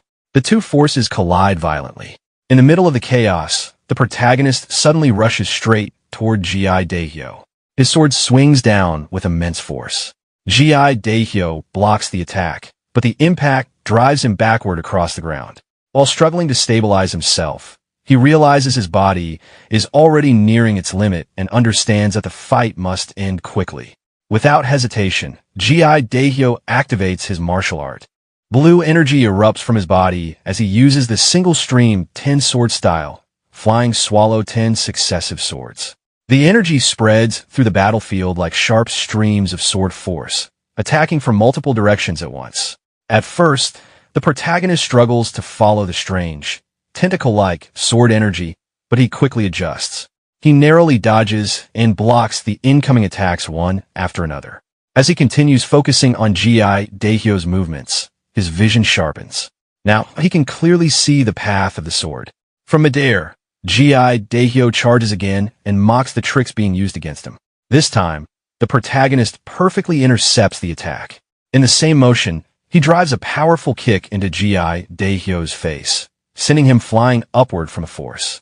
The protagonist immediately follows up and begins activating the three forces sword technique. Yahello barely avoids the next strike and instantly counterattacks, thrusting his sword directly toward the protagonist's chest. The blade pierces through perfectly. Thinking he has won, Yahello declares that the protagonist finally lowered his guard. But his expression changes immediately. The body impaled by his sword is not the protagonist. At the last moment, the protagonist had pulled a corpse from his inventory and positioned it as a shield over his shoulder. Realizing this, Yahello quickly retreats backward in alarm.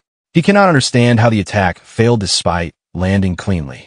The protagonist calmly answers him, recalling words once spoken during another battle. In a fight between martial artists, the one hiding more cards has the advantage. Then he asks if a single hidden dagger was truly all Yahello had prepared. As Yahello stares at him, something about the protagonist's eyes begins to feel familiar. He is certain he has seen them before. Before he can fully process the thought, the protagonist opens his inventory again. Multiple daggers appear around him at once. In the next instant, he launches all of them toward Yahello. Yahello is caught off guard as the daggers fly toward him from every direction. He manages to block two of them, but several others slice into his body before he can fully defend himself. Pain shoots through him as he stares at the protagonist in disbelief. By now, he is certain his eyes were not deceiving him. The protagonist has been summoning weapons from thin air throughout the battle, using some kind of incomprehensible technique. Before Yahello can recover, the protagonist lowers his stance and rushes toward him again. At the same moment, another enemy soldier charges in from behind Yahello, trying to kill him while shouting. Yahello instantly realizes he is trapped between attacks from both sides and believes there is no way to avoid them. But instead of attacking him, the protagonist suddenly turns and drives his sword straight through the enemy soldier's chest, brutally killing him before the strike can land. With a twisted expression, the protagonist warns the soldier not to interfere with his hunt. Watching this, Yahello finally recognizes those eyes. The realization strikes him all at once. The horse handler from the Danri clan. Sosum. Fury explodes across his face as he screams the name aloud, unable to believe that someone he once looked down upon had deceived him this entire time. Consumed by rage, Yahello attacks wildly, demanding to know since when he had been hiding his true nature. The protagonist avoids the first strike with ease. Yahello follows with another brutal attack using both swords, but this time the protagonist blocks him directly. Still enraged, Yahello accuses him of being the demon behind the suicide plague in Banyang as well. The protagonist forcefully throws him backward. Refusing to give up, Yahello charges once more, shouting that the protagonist was nothing more than a servant who cleaned horse dung in the Danri clan. At that moment, the protagonist changes his weapon. The sword transforms into whip-like blades that spread outward from all directions around Yahello. Before he can react, both of Yahello's hands are severed instantly. Shock floods his face. In the next moment, countless cuts appear across his entire body. Blood sprays everywhere as panic overtakes him. He desperately mutters that he still needs to return to the Danri clan. Then his body bursts apart completely. Flesh and blood scatter across the battlefield. The protagonist calmly watches the remains and quietly reflects that the one who hides more always has the advantage. Around them, the Black Crow unit has already been wiped out. One of the enemy soldiers curses loudly, wondering where the reinforcements are. The protagonist notices the same thing. At some point during the battle, the flow of reinforcements had completely stopped. Something must have happened deeper in the forest. Then another soldier suddenly spots movement in the distance and excitedly announces that the reinforcements have finally arrived, complaining that the higher-ups are always late. From the forest, two figures emerge. Water Shadow and Shifting Shadow arrive alongside a new wave of forces. But something immediately feels wrong. One of the soldiers notices that the newcomers are wearing their clothes inside out and begins questioning them in confusion. Before he can finish speaking, Water Shadow suddenly moves. With a single strike, she shatters the soldier's body into pieces. The surrounding soldiers freeze in horror.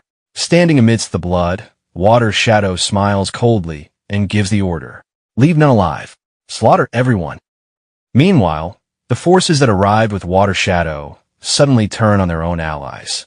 The soldiers who had been fighting alongside them moments earlier are caught completely off guard as blades begin cutting through their ranks. Panic spreads instantly. One soldier collapses onto the ground, desperately begging to be spared while demanding to know why this is happening. Another soldier hesitates, unable to continue the slaughter. He curses in frustration, saying he can no longer kill his own comrades. Before he can say anything more, Water Shadow appears behind him. With one strike, she splits his body apart. Blood scatters across the ground as she coldly warns the others that anyone who refuses to obey will die by her own hands. Terrified, the remaining soldiers immediately resume the massacre. Fear completely overrides loyalty as they begin slaughtering each other without hesitation. Water Shadow personally kills the last surviving soldier herself. Nearby, the protagonist watches everything silently from behind a large rock. The moment the massacre ends, he immediately moves. Using the confusion as cover, he rushes deeper into the forest at full speed. Behind him, Water Shadow's forces continue advancing through the mountain, sweeping through the area like hunters closing a trap. The protagonist hides briefly behind a tree and listens as one of the soldiers shouts that no one is allowed to escape. The order is absolute. Realizing the same thing is happening across the entire mountain, the protagonist quickly changes direction and continues deeper into the forest. As he runs, he understands the situation clearly. They are killing even their own pirates. The entire mountain has been surrounded. This is not a normal pursuit. It is a driving hunt. For the first time, he realizes he has become the prey. While moving through the forest, he suddenly spots a small group of enemy soldiers resting ahead. Without hesitation, he attacks immediately. The startled soldiers barely manage to react before the protagonist transforms his weapon into the whipsword again.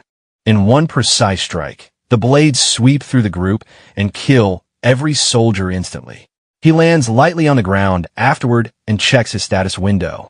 His next level up is approaching quickly. At that moment, another group of enemy soldiers appears in the distance while shouting warnings. The protagonist watches them carefully and realizes he may be able to use them somehow. The scene shifts. Elsewhere on the mountain, Tang Wu and the remaining survivors finish eliminating another enemy group. Everyone is breathing heavily from exhaustion after continuous battles. Tang Wu notices something unsettling and asks her grandfather if he felt it too. Tang Wu confirms it immediately. The enemy is deliberately herding them toward the mountain peak. Before they can discuss it further, one of the survivors suddenly comes running toward Tang Wu in panic, urgently telling him that he needs to see something immediately. The survivors, Tang Wu, and the newly arrived group are all led toward the edge of the mountain. As they push through the trees, one of the men suddenly stops in horror and points ahead. A cliff blocks their path completely. Everyone freezes. Despair spreads instantly among the survivors. One man collapses onto the ground in shock, wondering what will happen to them now. Another mutters that everything is over. Someone else panics completely, shouting that he had only come to celebrate the wedding and never expected to die like this. Hearing the hopeless cries, Tang Wu finally explodes in anger. He roars at everyone to shut up. Furious, he demands to know who decided it was over already. Even at his age, he has not given up yet the younger generation is already surrendering their lives. He tells them there's only one thing left to do: kill every enemy that comes climbing up the mountain. The survivors immediately fall silent under his pressure. One of them weakly responds that they understand. At that moment, another group suddenly approaches through the forest. Tang Wu and Tang Hua immediately prepare for battle. However, before anyone attacks, one of the newcomers hurriedly raises both hands and shouts for them to wait. Hidden quietly among this group is the protagonist. The man quickly explains that they were attacked as well. According to him, the forces brought by the stronghold leader suddenly turned on them too, forcing them to flee for their lives. Tang Wu narrows his eyes. Internal conflict among the enemy? If that is true, then this may be their only opportunity to break through the encirclement and descend the mountain again. Tang Wu immediately orders everyone to move aside if they do not wish to die, because they are heading back down the mountain immediately. Before anyone can move, a loud voice echoes from the forest. The laughter alone is enough to freeze the atmosphere. Everyone turns toward the source of the voice in shock. From behind the trees, Water Shadow slowly emerges alongside Shifting Shadow and a massive army of enemy soldiers. Shifting Shadow walks forward casually while mocking Tang Wu for running so desperately only to corner himself like a rat trapped inside a jar. Tang Wu becomes furious and demands to know who he really is. In response, Shifting Shadow calmly transforms back into the appearance of Du Hyo-ok. Seeing that familiar face again, Tang Wu's rage intensifies instantly. Water Shadow coldly tells Shifting Shadow to stop wasting time and deal with the soul-chasing poison hand already. But Shifting Shadow only smiles. According to him, Tang Wu is going to die anyway, so there is no reason to rush. Besides, one particular person still has not arrived yet, and there is something he wishes to ask first. He then turns toward Tang Wu and calmly asks about the person Tang Wu had been carrying around earlier. That worthless piece of trash. Where is he now? Hidden among the surviving soldiers, the protagonist quietly watches Shifting Shadow. From their perspective, he realizes he has become someone who absolutely must be hunted down and killed. The flash of light that appeared that night and his repeated interference must have completely ruined their original plans. With trembling fingers, he grabs the area above his heart. Despite the danger, a chaotic excitement spreads across his face.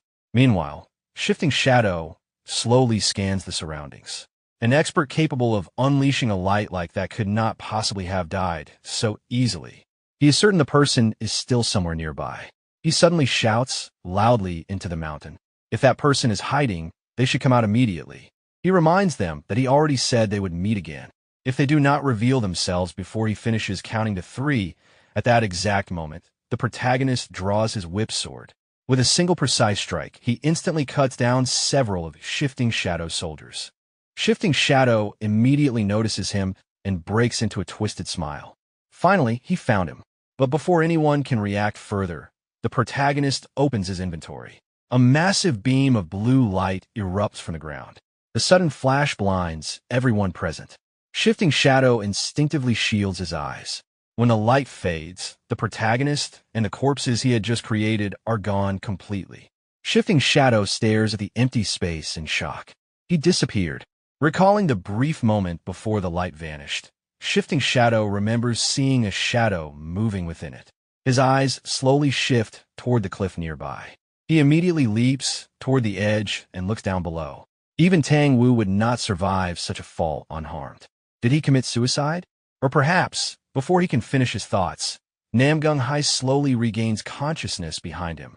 Still staring down the cliff, Shifting Shadow clicks his tongue in irritation. The situation leaves an unpleasant feeling in his mouth. He then turns toward Namgung Hai with a smile. It is unfortunate, but he supposes he will have to settle for her instead. Still confused and unaware of the situation, Namgung Hai slowly rises and looks at him in disbelief. She nervously calls him Young Master Du and asks what is happening and why he is doing this.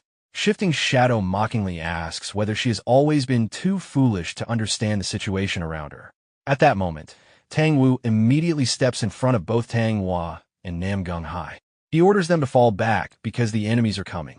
Shifting Shadow casually turns toward his soldiers and orders them to kill Tang Wu, but before he can finish speaking, a loud voice suddenly echoes from behind the enemy forces. Someone loudly tells them to wait. A man pushes through the soldiers while complaining for them to move aside. It is Silver Shadow. Grinning arrogantly, he asks whether they were truly planning to start the feast without someone as great as him. Tang Wu's expression hardens immediately. The enemies they already faced were at the level of peak experts from great clans, yet another monster of similar caliber has appeared. Then Tang Wu notices something horrifying. Silver Shadow is carrying a severed head. With a grin, Silver Shadow throws it toward Tang Wu and announces that he brought a gift. The head rolls across the ground. Namgung Hai stares at it blankly before freezing in horror. Silver Shadow spreads his arms dramatically and proudly reveals his present, the freshly severed head of the Namgung clan patriarch. The moment Silver Shadow reveals the severed head of the Namgung clan patriarch, everyone freezes in horror. Namgung Hai trembles violently before running toward the head lying on the ground. Tanghua immediately chases after her, trying to stop her. With shaking hands, Namgung Hai slowly lifts the severed head of her grandfather. Words fail to leave her mouth properly as shock overwhelms her. The moment she fully recognizes him, her mind collapses into grief. She clutches the head tightly and breaks down, calling out to her grandfather in despair. Watching the scene unfold, Silver Shadow bursts into uncontrollable laughter. He laughs so hard that he can barely speak properly. To him, the sight of the first beauty of Anhui crying while holding her grandfather's severed head is amusing beyond measure. He openly admits that this exact kind of ruined, sorrowful expression is what excites him the most. Silver Shadow proudly declares that bringing the head truly was the perfect gift. He continues laughing while pointing toward everyone else, asking why nobody else seems amused. Both Water Shadow and Shifting Shadow stare at him with visible irritation. Water Shadow clenches her teeth and curses him as a madman. Even Shifting Shadow looks disgusted, muttering that Silver Shadow is not even human anymore. Silver Shadow awkwardly protests. From his perspective, they already destroyed the Namgung clan, and Tang Wu will soon die as well. That would make 2 beyond peak experts dead, along with 2 beautiful women for him to keep beside him.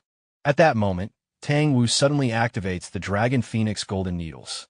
Using his hidden arts, he launches both Tang Hua and Namgung Hai into the air with tremendous force, sending them down the cliff. Namgung Hai cries out in shock. Tang Wu reveals that he poured half of his remaining internal energy into the needles. Even so, he knows it is not enough for them to descend the cliff safely. Their limbs may be destroyed. They may even become crippled for life. But none of that matters to him anymore. Their survival is more important than anything else. Shifting Shadow immediately realizes what Tang Wu is doing and shouts at him in anger. Ignoring him completely, Tang Wu roars toward Tang Hua as the 2 girls descend the cliff. He commands Tang Hua of the Sichuan Tang clan to survive no matter what. Even if broken, even if ruined, she must stay alive and one day return to repay this blood debt in his place. As Tang Hua is dragged downward by the power of the needles, she desperately screams for her grandfather. Silver Shadow completely loses his temper. Furious that Tang Wu took away the women he considered his prizes, he immediately draws his sword and launches himself toward Tang Wu. But before he can reach him, Tang Wu releases a massive eruption of internal energy. The overwhelming aura explodes outward and violently blasts Silver Shadow backward through the air. Even Silver Shadow becomes shocked by the sudden pressure radiating from Tang Wu's body. Immense energy surges outward from the soul-chasing poison hand. Standing alone before the heavenly demon castle forces, Tang Wu calmly declares that the only thing he still possesses now is the empty title of one of the 10 greats. And from this moment onward, he, Tang Wu, will personally reap their spirit essence. Along with the corpses stored inside his inventory, the protagonist continues descending the massive cliff. He drives his sword deep into the rocky surface and uses it to slow his fall while sliding downward. As he descends, he calculates the distance mentally. He has already descended roughly 500 meters, but there are still well over 1,000 meters left below him. Descending a cliff like this is practically suicide. However, after repeatedly leveling up, his body has become far stronger than before. If he uses the corpses stored inside his inventory as temporary footholds and buffers to reduce the impact of the descent, surviving may still be possible. Suddenly, his sword strikes a massive rock protruding from the cliffside. The impact violently throws him off balance. His sword slips from his hand and falls away. The protagonist immediately panics, but instead of freezing, he instantly activates his inventory. The inventory bursts open midair. Multiple swords and corpses spill outward into the empty space around him. Using the floating corpses as stepping points, the protagonist rapidly jumps from body to body before finally grabbing his sword again. The moment he regains it, he drives the blade back into the cliff wall. Using another corpse as support, he stabilizes himself once more and continues descending. While sliding downward, he reminds himself that eventually everyone will end up at the bottom of this cliff. Tang Wu the enemies, everyone. No matter what happens above, he only needs to survive this descent first. After that, he can look for an opportunity. Meanwhile, at the top of the cliff, immense poisonous energy erupts from Tang Wu's body. Watching the overwhelming aura, Shifting Shadow becomes deeply alarmed. He realizes Tang Wu had been unable to use his full poison arts earlier because he was protecting the others. But now, after sending Tang Hua and Namgung Hai away, Tang Wu no longer has anything holding him back. To Shifting Shadow, the fact that Tang Wu risked even his granddaughter's life at the end proves one thing: the old man has been cornered completely. Shifting Shadow immediately orders all soldiers to attack. After hesitating briefly, the enemy forces charge forward together, shouting for Tang Wu's death. Some even scream that they will personally kill the soul-chasing poison hand themselves. At the same time, the remaining survivors are slaughtered as the enemy army advances through the battlefield. Yet Tang Wu does not move. He calmly stands in place before activating one of his poison arts, soul-dementing Ghost Poison Hand. A massive wave of dense toxic aura erupts outward from his body. The poisonous energy crashes directly into the charging soldiers. The moment it touches them, their bodies begin disintegrating instantly. Flesh melts away, leaving behind little more than fragments and bone.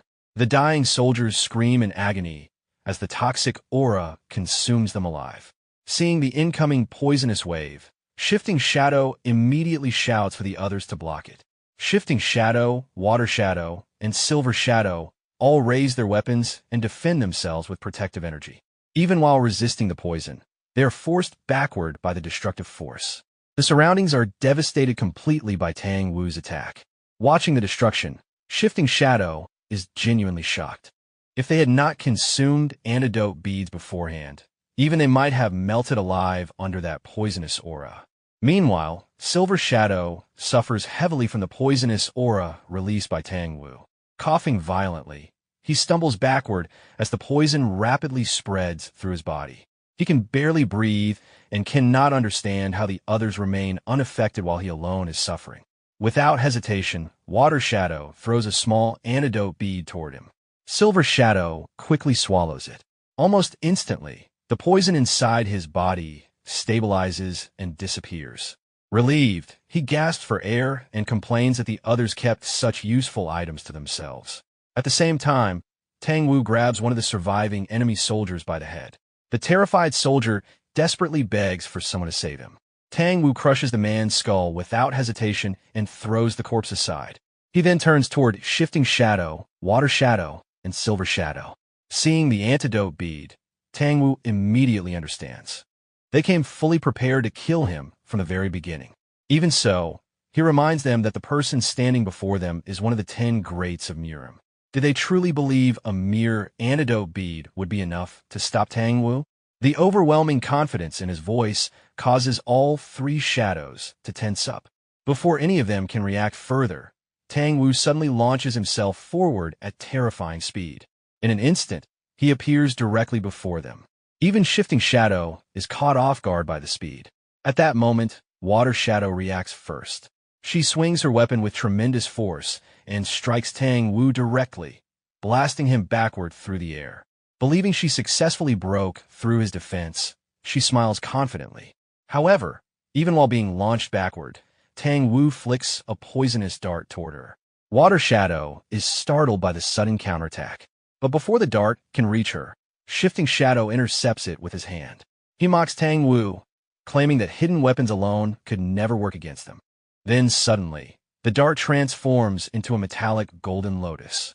An enormous explosion erupts instantly. The blast violently throws both Water Shadow and Shifting Shadow through the air. Silver Shadow immediately becomes enraged. Holding both swords in his hands, he charges toward Tang Wu, while shouting that the old man should stop hiding behind concealed weapons and fight properly instead. Midair, Silver Shadow activates his martial technique, Shadowed Phantom Bloom. Dozens of blade energy slashes rain down toward Tang Wu from every direction. Tang Wu coldly points out the hypocrisy of calling him cowardly, while 3 shadows attack one old man together. In response, Tang Wu unleashes a barrage of poisonous darts. As they fly through the air, Every dart transforms into a blooming golden lotus. The sky erupts into countless explosions simultaneously. Silver Shadow is blasted backward once again by the chain of detonations. Even while being thrown away, he curses the Tang clan for their incredibly underhanded fighting style. But then his expression suddenly changes. One of Tang Wu's poison darts pierced directly into his leg during the exchange. Standing below, Tang Wu stares at him with a cold, chaotic smile. Then he quietly says, "Caught you." Tang Wu immediately takes advantage of the poison dart lodged in Silver Shadow's leg.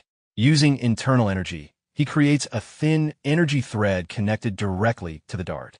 With a violent pull, Silver Shadow is dragged out of the air toward him. Blood sprays from the wound as his body is forcefully reeled in. Panicking, Silver Shadow quickly raises both swords in front of himself. He prepares to defend, but Tang Wu moves first. Another barrage of poisonous darts shoots forward. The darts pierce Silver Shadow's body one after another. His body suddenly locks in place midair. Silver Shadow immediately realizes what happened. Pressure point strikes. His body stops responding. Before he can react further, Tang Wu grabs him by the hair. Coldly staring at him, Tang Wu says he will begin by taking the eyes that dared look at Tang Hua. Then Tang Wu reaches forward.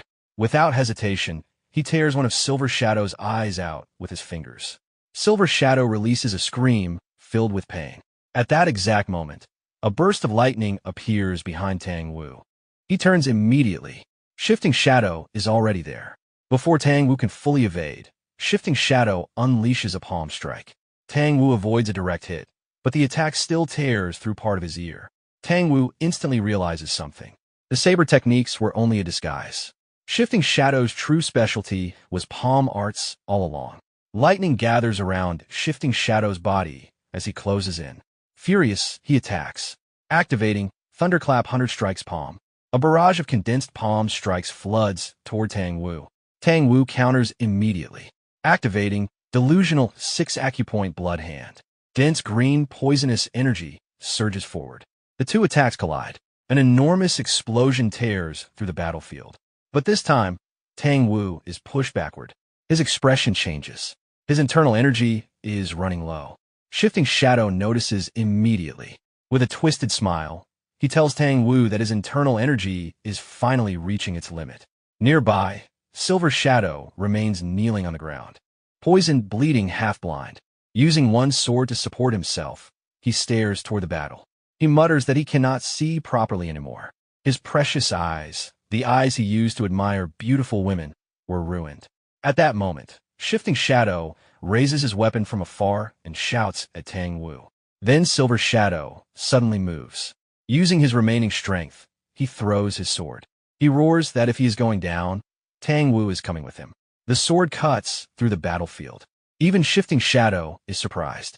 Tang Wu tries to avoid it, but the sword still lands. Blood bursts from Tang Wu's mouth. Shifting Shadow immediately seizes the opening. He closes the distance and drives a heavy palm strike directly into Tang Wu's abdomen. The impact launches Tang Wu backward. Tang Wu tries to regain control, but his body is dragged across the ground, straight toward Water Shadow. She had already been waiting, weapon raised. The instant Tang Wu reaches her, she strikes.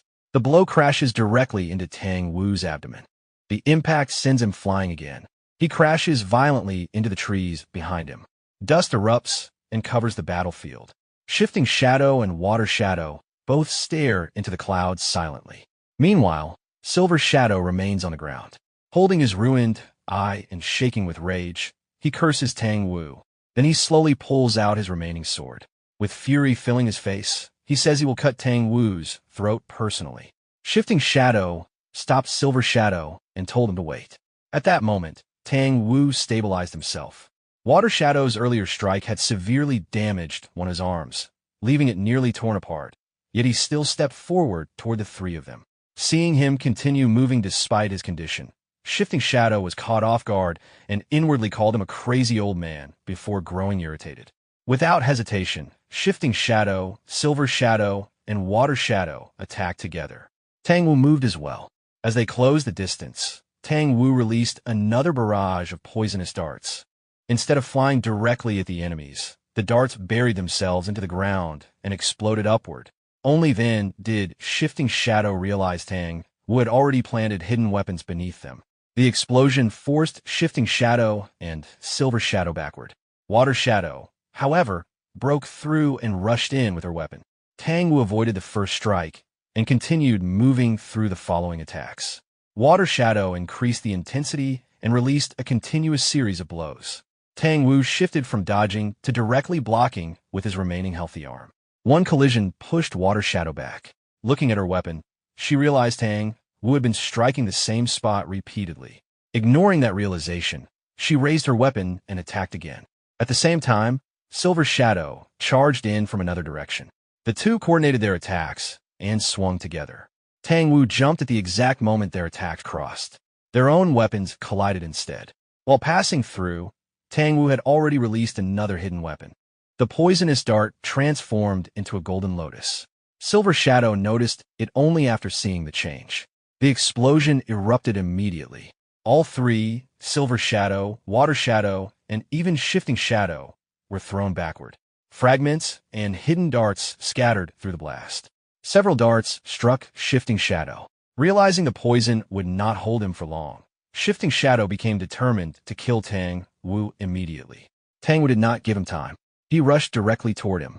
But before reaching him, Tang Wu suddenly stopped. Water Shadow had grabbed hold of his nearly destroyed arm. She blocked his path and refused to let him advance further. Then she bit directly into the damaged arm. Tang Wu's movement faltered from the pain. Nearby, Shifting Shadow began recovering. Tang Wu looked toward him and understood that the poison would wear off soon. This was his final opportunity. Tang Wu made his decision. Rather than retreat, he abandoned the arm completely. Clenching his teeth, he forced himself forward and tore his injured arm free. Ignoring the injury, he closed the distance and struck Shifting Shadow directly in the abdomen with his remaining arm. The impact launched Shifting Shadow backward and sent him over the cliff. Tang Wu remained standing. Despite his injuries, he turned toward Water Shadow and Silver Shadow. Now only two remained. Tang Wu slowly walked toward Shifting Shadow and Silver Shadow. As he moved forward, he thought quietly to himself. His internal energy was gone. His hidden weapons had all been exhausted. What remained was only this old and damaged body. He stopped in front of Water Shadow. The two faced each other. Without exchanging words, both gathered energy into their fists. They stepped forward and struck at the same time. Their punches collided directly. The impact pushed both of them backward. Blood spilled from their mouths. At that moment, Silver Shadow recovered and moved again. Activating his technique, he rushed toward Tang Wu with his sword raised, shouting for him to finally die. Tang Wu simply dropped his body low and rolled across the ground to avoid the strike. Silver Shadow froze for a moment and angrily mocked him for using something as crude as a donkey roll while carrying the title of one of the 10 greats, and asked where his honor had gone. Tang Wu immediately rushed back at him. He repeated the word honor, then released a brutal strike that launched Silver Shadow into the air. Tang Wu said that he had thrown honor off a cliff long ago. Silver Shadow flew backward, coughing blood. His body headed directly toward Water Shadow. She reacted at the last moment. Instead of catching him, she grabbed his leg and swung his body. Using Silver Shadow like a weapon, she slammed him into Tang Wu. Tang Wu was thrown backward, but regained his footing. Water Shadow discarded Silver Shadow's body and stepped forward again. Tang Wu looked at her and said that someone like her could never defeat him. People who lacked both the resolve to face death and the courage to sacrifice anything. The two moved toward each other again. Their clash continued. Time passed. Morning arrived. Compared to the battle from before, the mountain had become strangely quiet. Sunlight spread across the cliff. At the top, Tang Wu stood there. Water Shadow hung from his grip, held by her hair. Blood dripped from her mouth. She had already lost consciousness. Tang Wu remained standing in front of Silver Shadow while still holding her. Silver Shadow slowly regained consciousness. After seeing the scene before him, he became pale.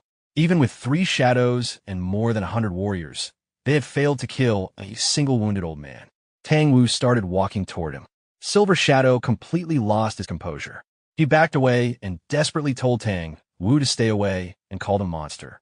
At that moment, someone was climbing upward from below the cliff. It appeared to be Hua. Tang Wu continued walking, unaware. Silver Shadow became even more frightened. As Tang Wu reached him, Silver Shadow shouted again for him to stay away. In panic, he grabbed a handful of sand and threw it into Tang Wu's face. He screamed for him to get lost. The dust scattered. Tang Wu did not react. He only stared quietly at Silver Shadow. Seeing that expression, Silver Shadow felt cold. He could not understand it. This old man had somehow crossed the point of fear. Tang Wu released Water Shadow's hair. Her body dropped onto the ground. Then he slowly extended his hand towards Silver Shadow. Silver Shadow completely broke down. Fear filled his face, tears gathered in his eyes, and he shouted for Tang Wu to stay away. At that moment, someone rushed toward Tang Wu. Tang Wu instinctively moved to respond. But the moment he saw who it was, he stopped. His expression changed. Looking at the approaching figure, he spoke in confusion. Wah? How? Before he could react, the hand pierced straight through his abdomen. Blood spilled, but it was not Wah. The figure's face distorted partially and revealed its true appearance. It was Shifting Shadow. With a twisted smile, Shifting Shadow told Tang Wu that he had finally caught him. Then he pulled his arm back and threw Tang Wu away. Tang Wu crashed across the ground before stopping. Silver Shadow stared at the transformed figure and realized who it was. Meanwhile, Shifting Shadow remained absorbed in his own thoughts. If Tang Wu's punch had contained even a little more internal energy, he would never have made it back up the cliff alive. Looking at Tang Wu sitting wounded on the ground, Shifting Shadow declared that the battle was over. Silver Shadow slowly stood back up. Holding his sword, he agreed.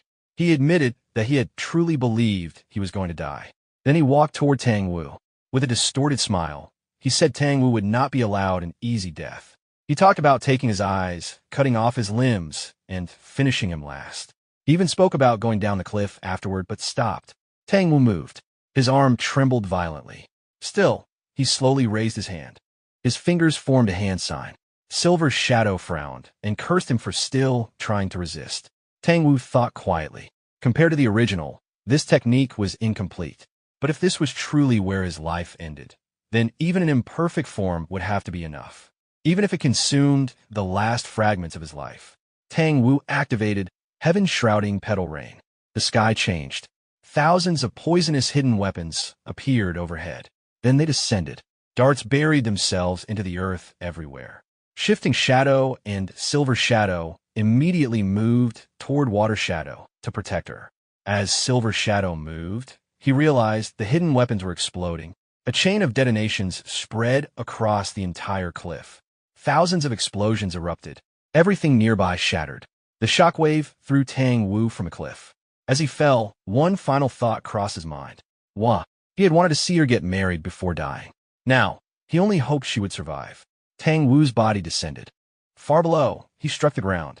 The impact sent nearby butterflies into the air. At the bottom of the cliff, someone was already waiting. Our protagonist sat on top of the pile of fallen corpses. He awkwardly bit one of his fingers.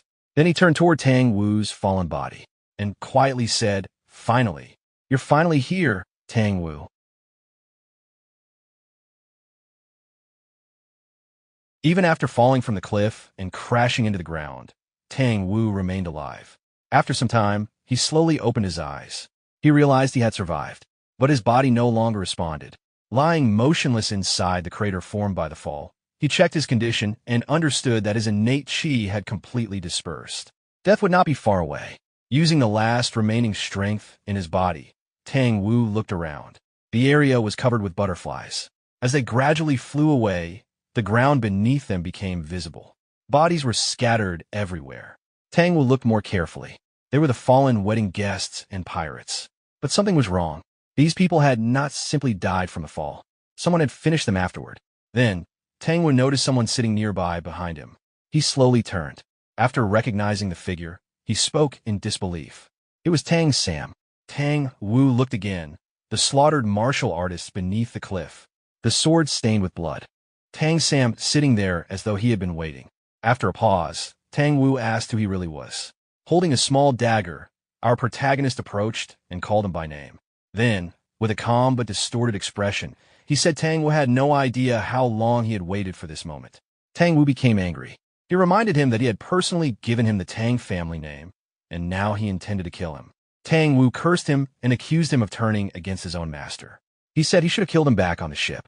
Then he ordered the goo inside Tang Sam's body to tear apart its host. Tang Wu even laughed and said the parasite would soon destroy him from within. But our protagonist quietly raised the dagger. He pointed it directly toward Tang Wu's eye. Then he told him that thing had already been removed long ago. Tang Wu froze. He could not understand how that was possible. Our protagonist tightened his grip on the dagger and held it above Tang Wu.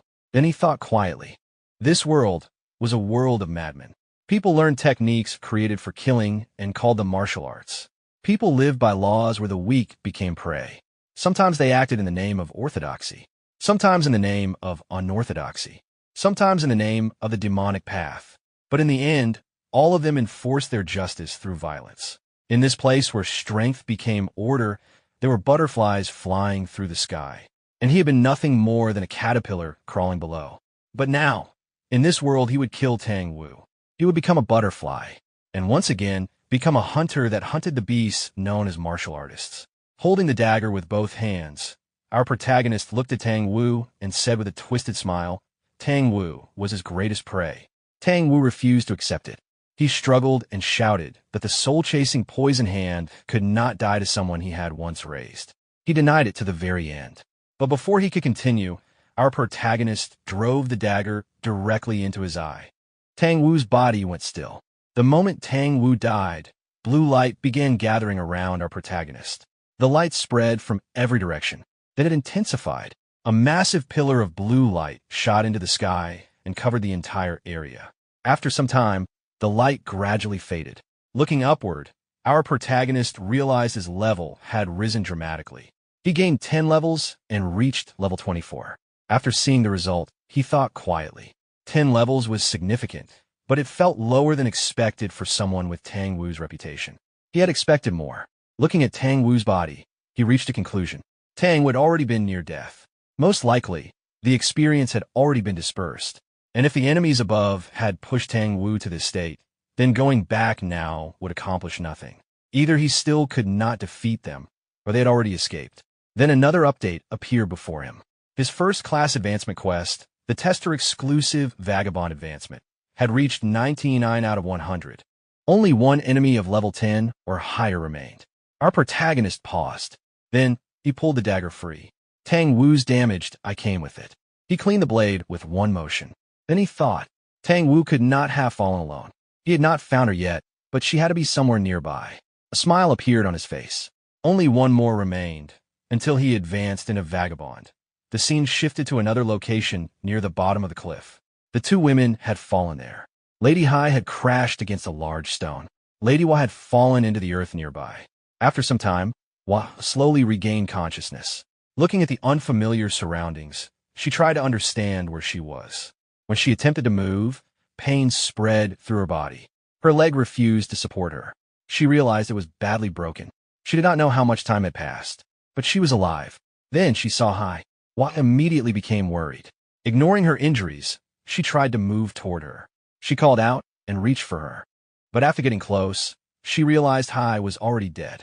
Her expression collapsed. Tears appeared, but after a moment, she forced herself to continue. Her grandfather had told her to survive, so she had to live. Slowly, she crawled forward. Again and again, she repeated the same thought. She had to survive. She had to return to the Tang clan. She had to keep moving. But after crawling a short distance, she suddenly stopped. Someone was standing in front of her. She looked up and recognized him. Her eyes widened. She asked how he had ended up here. Our protagonist looked down at her silently. His expression remained cold and dark. Hua looked at our protagonist in confusion and asked how he had ended up there. Then she quickly tried to gather herself and asked for help. She said she needed to return to the Tang family, but her legs no longer responded. At that moment, her eyes stopped on the dagger in his hand. Blood was dripping from it. Seeing the blade, she suddenly remembered something from childhood. Tang Wu had once told her that members of the Tang family built their internal energy through poison, and because of that, poison naturally accumulated inside their bodies over time. The deeper their training became, the more poison spread through their bones, muscles, and blood. It was not enough to become a danger to themselves, but enough to affect the outside world. To show her, Tang Wu had once melted a piece of iron with poison. After that, He lightly tapped her head and told her never to neglect training because one day she would reach his level, or perhaps even surpass him. Returning to the present, Hua looked again at the dagger. The corrosion marks left on the blade matched Tang Wu's poison. Her expression slowly changed. She asked whether he had killed her grandfather. Unable to understand it, she asked how someone who had been given the Tang surname could do something like this. Then anger replaced confusion. Calling him a traitor, she forced her broken body forward. Using what little strength remained, she crawled and grabbed him, saying she would kill him. Our protagonist looked down at her. His expression stayed cold. Looking at Hua struggling across the ground, he quietly thought that it looked no different from insects. To him, Manhwa itself had become a giant goo jar created by the heavenly demon castle, a place where insects survive by killing one another. And wasn't it said that the longer an insect survived inside the jar, the more poisonous it became? If every insect died and only one remained, how powerful would that accumulated poison become? Looking at Tang Hua, he wondered the same. After thinking for a moment, he sat down near her. Then he calmly said that killing her now held little value.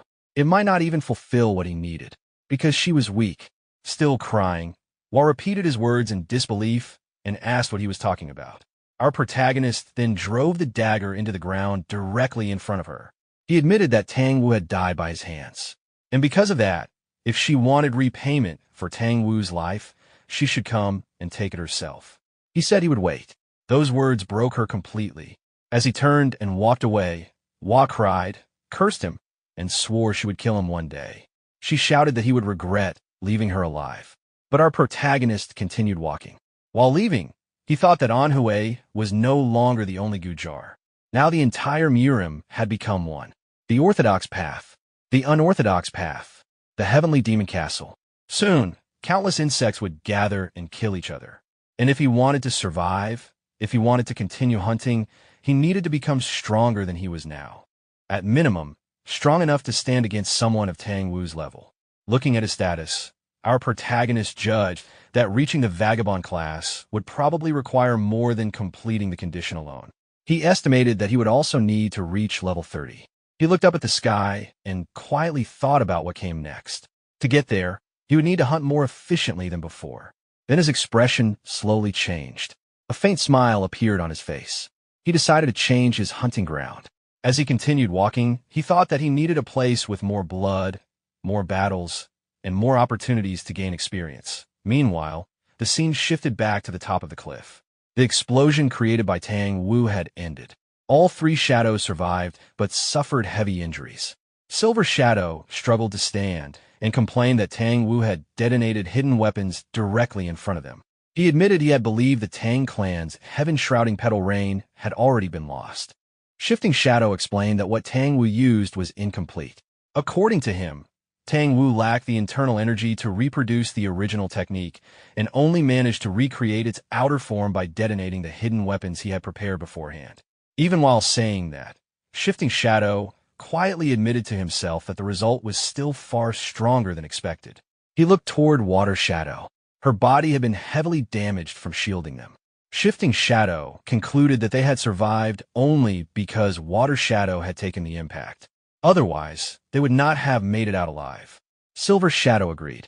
He commented that Water Shadow had always been unusually durable and that her heart guard had kept her alive, even if she was now barely holding on. After that, Shifting Shadow turned and announced the next step. Silver Shadow would take Water Shadow and return to Mubon. Meanwhile, he himself would head to the Murim Alliance and prepare the second stratagem. Silver Shadow immediately reacted. He became alarmed and protested. Going to Mubon alone was something he clearly wanted to avoid. He refused and insisted they should return together. But before he could continue, Shifting Shadow launched himself into the air and disappeared.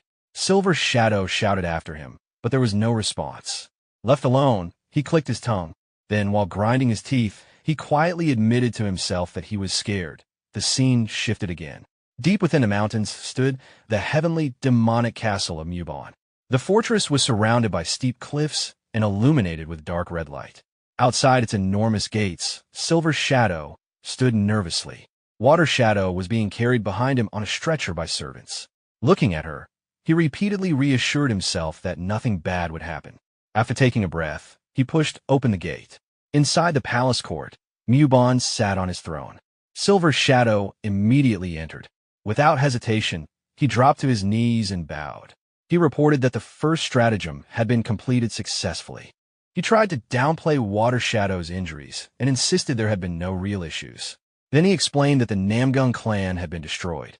He added that he personally brought back the Patriarch's head. He also began mentioning Tang Wu, but then he suddenly froze.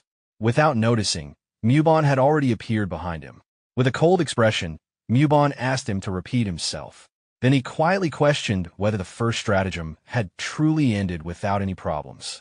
Watching Muban's expression, Silver Shadow was overcome with fear. He immediately lowered himself into another deep bow and nervously insisted that everything had indeed gone according to plan. At that moment, a brilliant blue light erupted throughout the hall. Although startled by the sudden light, Silver Shadow remained kneeling without daring to lift his head. Muban slowly approached him and questioned his report. If the first stratagem had truly proceeded without any issues, then why had Shifting Shadow gone to the Murim alliance instead of returning? He continued with the same cold expression, asking why Water Shadow had come back in such a heavily wounded state. Silver Shadow was left speechless. Before he could explain, Muban cut him off. He warned that if such a failure happened again, death would be the least of Silver Shadow's concerns and demanded that he remember those words. Trembling with fear, Silver Shadow could only bow his head and acknowledge the order. Muban then walked toward Water Shadow's barely living body, which lay on the ground. Sitting beside her, he placed a hand on her head and spoke of countless streams eventually returning to their source. A brilliant current of energy gathered in his hand. As he drew the energy from Water Shadow's body, he explained that in the end there was no distinction between one person and another. Flesh might perish, but the Chi Ocean would return to him. That principle was known as the return of all streams to the source. After completely absorbing her energy, Muban's appearance changed. His aged body transformed into a vigorous, youthful form. Looking at Water Shadow's lifeless body, he remarked that she would become whole again through him. Witnessing the entire process, Silver Shadow was horrified. Even so, he immediately lowered his head again and congratulated Muban on his transformation, never daring to show the fear on his face. Muban then sat beside him. After a brief silence, he said there was one thing he wanted to know. Placing a finger beneath Silver Shadow's chin, he forced him to raise his head and calmly asked why the first stratagem had failed. As Muban began drawing energy from his body, Silver Shadow panicked. Stammering through his fear, he explained that someone outside the original plan had interfered. According to Shifting Shadow, that person had appeared alongside the soul-chasing poison hand. He hurriedly added that the mysterious individual had fallen from the cliffs of Xianzheng Mountain. Finally, he revealed the detail that had caught Shifting Shadow's attention. The stranger was an expert whose martial arts emitted light. Muban paused in confusion after hearing the mention of light. Shifting Shadow, still trembling in fear, hurriedly explained that it had been a massive pillar of light. The moment those words left his mouth, Muban's expression changed. His eyes widened and he withdrew his hand from Shifting Shadow's chin. Freed from the pressure, Shifting Shadow collapsed to the ground, coughing violently. Muban immediately summoned Bian and Guanga. In an instant, the two servants descended before him, knelt, and awaited their order. Muban instructed Bian to take Ash Shadow to the bottom of Xianzheng Mountain. If the mysterious man was dead, they were to bring back his corpse. If nothing remained but fragments, they were to recover even his bones. Bian accepted the order without hesitation, and the two departed at once. Muban then turned to Guangun and ordered him to deliver a message to Old Beak. Guangun cautiously warned that doing so would be dangerous and asked him to reconsider. Muban answered only with a cold glance. Understanding there would be no changing his decision, Guangun bowed, accepted the order, and also disappeared. Left alone in the hall, Muban's thoughts lingered on a single detail. As he rubbed his neck, he quietly wondered whether that pillar of light had truly been the sign of a level up after all. Meanwhile, in another village, an old man was resting on a bench when a crow landed on his wrist carrying a letter. After reading the message, he headed to a nearby tavern. Inside, a woman named Miss Yon sat casually eating noodles while drinking alcohol. The old man approached and informed her that a letter had arrived from their master, asking them to search for someone. Without looking up, Miss Yon told him to wait until she finished eating. After emptying both her bowl and drink, she slammed the cup onto the table, stood stood up and asked the owner how much she owed. The owner replied that the meal cost 3 coins. As Miss Yon reached beneath her clothing for money, the shopkeeper eyed her shamelessly and suggested she return another time so they could drink together. Ignoring him completely, she produced a single coin and held it between her fingers. The owner frowned and reminded her that the price was 3 coins. Instead of paying, she flicked the coin into the air. When it landed, she stopped it beneath her foot. Confused and irritated, the shopkeeper demanded to know what she was doing. With a playful smile, Miss Yon simply asked whether he chose heads or tail. The shopkeeper angrily refused, insisting that she pay the full amount instead. Miss Yon silently fixed him with an emotionless stare. As her gaze remained locked on him, the pressure became overwhelming. Unable to withstand it any longer, the terrified shopkeeper finally gave in and weakly answered, heads. The black-haired woman smiled mischievously and lifted her foot from the coin. Seeing that it had landed on heads, the shopkeeper let out a relieved cry. She simply remarked that it was boring before leaving the tavern with the old man. Still shaken, the shopkeeper wished her a safe journey. After they were gone, he sighed in relief, realizing she had likely been a martial artist and that he had nearly lost his life over 3 coins. In the next instant, the woman silently appeared behind him. Without hesitation, she thrust a finger forward, releasing a concentrated burst of energy that pierced straight through his head. His body collapsed onto the counter as she casually muttered in amusement. The old man hurried over, reminding her that the coin had clearly landed on heads. She leaned down, flipped the coin over with a finger, and licked the blood from her fingertip before calmly pointing out that it was tails now. The old man could only sigh. Ignoring the mess, she repeatedly smashed the shopkeeper's head, splattering blood across the tavern. The old man warned that causing such a scene in broad daylight would make cleaning up difficult. She dismissed the concern, then severed the shopkeeper's head completely and held it up with an entertained smile, remarking that they could simply kill everyone if necessary. The old man quietly drew his sword and said he would handle the rest before walking away. As he left, the woman suddenly remembered their earlier conversation and casually asked who it was they had been sent to find. Meanwhile, the scene shifted to the Murim Alliance. Inside the Alliance's meeting hall, the leaders of the major sects and clans gathered as the Alliance leader, the Taoist Sage of Heaven, officially began the Murim Great Council. Peng Mahyok, the patriarch of the Hubei Peng clan, immediately demanded to know whether the rumors about the heavenly demon castle destroying the Namgung clan were true. Tang Hweryong, the matriarch of the Sichuan Tang family, rebuked him, reminding everyone that Tang Wu had already fallen and that this could no longer be dismissed as mere rumor. Shocked, Peng Mahyok angrily questioned her statement. The Alliance leader calmed everyone and confirmed that the Alliance's investigation had verified the attack. The Namgung clan had indeed been assaulted by the heavenly demon castle. The leader of the Wudang sect reacted with anger, while the Shaolin abbot quietly recited a Buddhist prayer. The Alliance leader explained that although the heavenly demon castle had remained hidden for centuries, it had suddenly resurfaced with terrifying strength. The Wudang leader remarked that such power was enough to wipe out the Namgung clan. However, the Alliance leader corrected him, explaining that it was not a complete extermination because one survivor had reached the Murim Alliance. At that moment, Namgung Hai entered the hall, respectfully greeted the gathered leaders and introduced herself as the second daughter of the Namgung clan. Tang Hweryong looked at her in surprise, realizing there had been a survivor, and asked her to personally recount what had happened. She wanted to know whether the heavenly demon castle had truly been responsible for the destruction of the Namgung clan and the death of Tang Wu. Namgung Hai respectfully confirmed that the Namgung clan had indeed fallen to the heavenly demon castle. She explained that without Tang Wu's protection, she would not have survived either. Zhuge Mun, the patriarch of the Zhuge clan, acknowledged the tragedy but urged everyone to remain cautious, insisting they first determine the enemy's true strength. Before he could continue, a poisoned hidden weapon shot toward him. He narrowly avoided it as it embedded itself in the wall behind him. Everyone turned toward Tang Hweryong, who had thrown it in anger. Peng Mahyok slammed the table and demanded to know why she had been acting so recklessly, accusing her of failing to understand the situation. Tang Hweryong fiercely argued that everyone else was the one refusing to face reality. The heavenly demon castle had invaded the Namgung clan, destroyed it, and openly declared war. In her eyes, there was nothing left to discuss except retaliation. Zhuge Mun countered that such a response was exactly what the enemy wanted and warned that countless lives would be sacrificed if they rushed into battle. Tang Hweryong turned to the Alliance leader and demanded to know whether the Murim Alliance alliance truly intended to remain idle. Silence filled the hall. After a long pause, the alliance leader finally agreed that this was war. Too much blood from the Orthodox faction had already been spilled, and according to the law of Murim, blood could only be repaid with blood. Tang Hweryong immediately supported the decision, declaring that Murim answered swords with swords and blood with blood. The alliance leader then formally announced that, from that moment onward, the Murim alliance was officially at war with Heavenly Demon Castle. Outside the meeting hall, Namgung Hai quietly listened to the entire discussion. A faint, unreadable smile appeared on her face. Later that night, beside a quiet pond near the Murim alliance, the alliance leader walked with Xiujmun. He explained that Tang Hweryong had been blinded by grief over Tang Wu's death and added that one of the children who had escaped with him had returned to the Tang family in terrible condition. Because of that, he hoped Xiujmun would overlook her earlier behavior. Xiujmun replied that he held no resentment. In fact, the Tang family's anger would only ensure they fought more fiercely than anyone else in the coming war. The alliance leader laughed in agreement, explaining that messages had already been sent to the other sects and that the Orthodox factions would soon unite. After centuries of peace, the Central Plains would once again be consumed by war. Drawing his sword, he remarked that they were warriors by nature and that they had spent too long hiding behind the appearance of the Orthodox path. Looking toward the night sky, Xiujmun noticed a crimson star shining above them. He warned that the cursed killing star had risen, a sign long associated with bloodshed. Its appearance coinciding with the Heavenly Demon Castle's return was no coincidence, and he urged the alliance leader to remain cautious. The alliance leader acknowledged the legend, recalling that the extreme yin killing star was said to herald beings with monstrous, supernatural power. Even so, he dismissed its significance, reasoning that Murim itself had always been built upon blood and corpses, making the appearance of a single star seem insignificant. Although unconvinced, he assured Xiujmun that he would remember the warning before taking his leave. Left alone beneath the crimson sky, Xiujmun quietly gazed at the ominous star and reflected that a Murim built upon blood and corpses was, in truth, simply Murim itself. Immediately after the Murim alliance officially declared war, fierce battles erupted across the land as countless Orthodox sects clashed with the Heavenly Demon Castle, plunging Murim into widespread bloodshed. The opening phase of the conflict, later known as the Orthodox Demonic Great War, favored the Heavenly Demon Castle. Its hidden branches launched coordinated attacks that caught the Orthodox factions completely unprepared. The Murim alliance continued to lose ground, and many believed the Heavenly Demon Castle would soon unite the entire Murim under its rule. Then Tang Hweryong, the matriarch of the Tang family, suffered a devastating injury. Sensing the opportunity, the Heavenly Demon Castle launched a full-scale offensive with overwhelming numbers and completely destroyed the Tang family. With its momentum growing, the Heavenly Demon Castle went on to conquer Kongtong, Kunlun, Imei, and Qingcheng. However, that rapid expansion ultimately became its greatest weakness. As one Orthodox sect after another fell, countless mid-sized and smaller factions across the Central Plains recognized the looming threat and began joining forces. Their combined resistance steadily grew into a powerful movement, and sects from every corner of the nation gathered in Zhengzhou to reinforce the Murim alliance. The balance of the war soon shifted. After advancing as far as Shanxi, the heart of the Central Plains, the Heavenly Demon Castle was gradually pushed back into Gansu. Taking advantage of the momentum, the Murim alliance reclaimed Mount Kongtong and the lands of Sichuan. Fighting became more intense with each passing day, yet neither side could secure a decisive victory. Eventually, the Orthodox Demonic Great War settled into a prolonged war of attrition. After more than a year of relentless fighting, just as the flames of war finally began to subside, another massive conflict erupted in the northernmost reaches of the Central Plain. The scene then shifted to the northern frontier. Outside Gishui Fortress, a brutal battle raged between the Orthodox Alliance and the Heavenly Demon Castle as warriors on both sides fought relentlessly. The Orthodox forces pressed forward, urging everyone to capture Gishui Fortress and eliminate the enemy before charging toward the fortress walls. Amid the chaos, a commander ordered his men to quickly bring forward the catapults and battering rams. Soon, the siege weapons were assembled on a nearby cliff overlooking the fortress, and the commander instructed the soldiers to load them. At that moment, our protagonist stepped forward. He shoved one of the soldiers aside, walked directly to the catapult, climbed onto it, and calmly declared that he would enter the fortress himself. The stunned soldier protested, pointing out that the catapult was loaded with plague-ridden corpses meant to be launched into the fortress and that riding it would be suicidal. Before he could continue, the commander silenced him and rebuked him for failing to recognize the man standing before them. Showing complete respect, the commander addressed our protagonist as Lord Ear Ghost and assured him the catapult would be fired as ordered. He also warned that the distance was so great that landing accurately inside the fortress would be nearly impossible.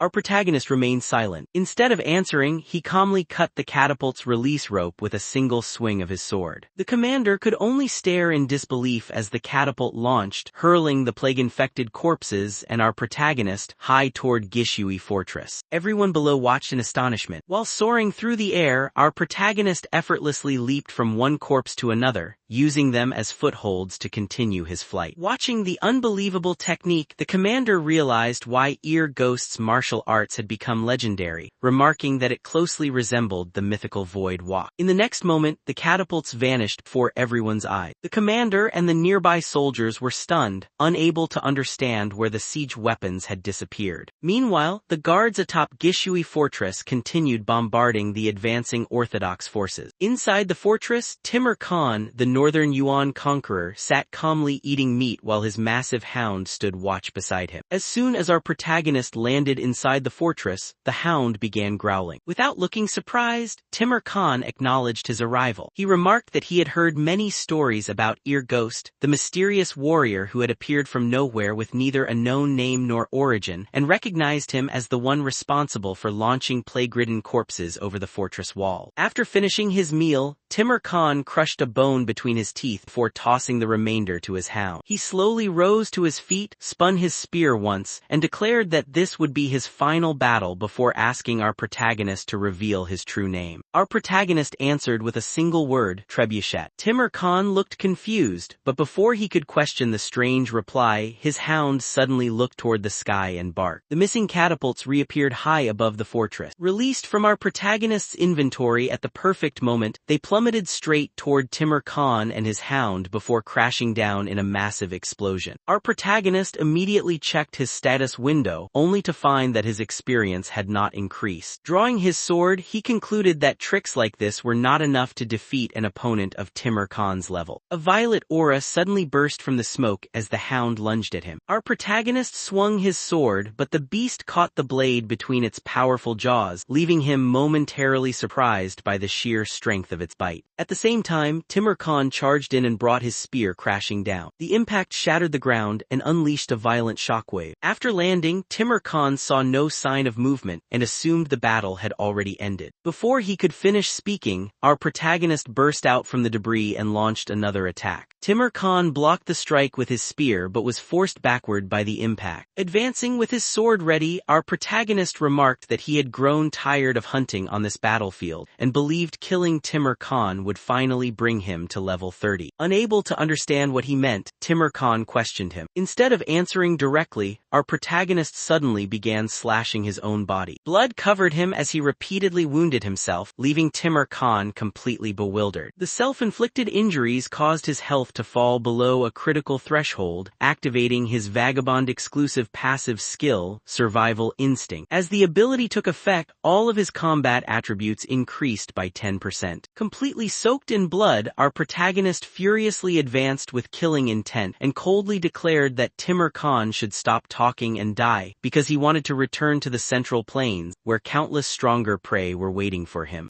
As our protagonist advanced toward Timur Khan, he recalled the history behind the man before him. Long ago, Timur Khan, the last descendant of the Great Khan, had united the northern tribes and set his sights on conquering the western skis.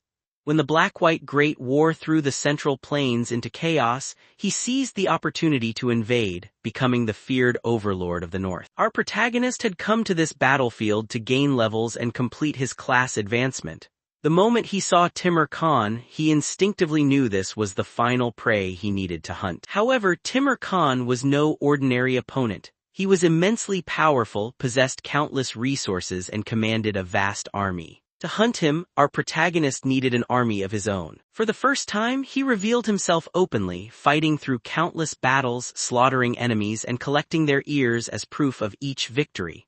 Before long, people began calling him the Ear Ghost, and more warriors gradually gathered under his command. After growing stronger through endless battles against both allies and enemies, he killed Marmota, Timur Khan's right-hand man, and forced Timur Khan to retreat into Gishui Fortress. Even then, he continued his assault by launching plague-ridden corpses into the fortress, eventually infecting Timur Khan with a deadly corpse plague. As the memory ended, Timur Khan suddenly charged forward, criticizing him for losing focus while standing before the overlord of the north. Our protagonist quickly returned to reality. He was surprised that Timur Khan could still fight despite his condition. Their weapons collided, and our protagonist wondered what was allowing the man to keep moving like a living corpse. The clash of their energy-filled weapons released a violent shockwave that forced both of them backward. Timur Khan immediately ordered his hound to attack. As the beast lunged, our protagonist deliberately released his sword, leaned backward, and opened his inventory. In the next instant, another sword shot out from the inventory without warning and pierced straight through the hound's head. Our protagonist calmly retrieved the blade as the beast collapsed lifelessly. Timur Khan recognized the technique, realizing it was the same mysterious ability that had been used to kill Marmota. He also concluded that the disappearing catapults had relied on the same power, though he dismissed it as an insignificant trick. Pointing his spear at our protagonist, Timur Khan declared that relying on such methods to kill him was nothing more than arrogance. Our protagonist answered with an equally cold smile, remarking that it was a bold claim from someone already standing at death's door. Enraged, Timur Khan rushed forward once more. Our protagonist met the charge head-on,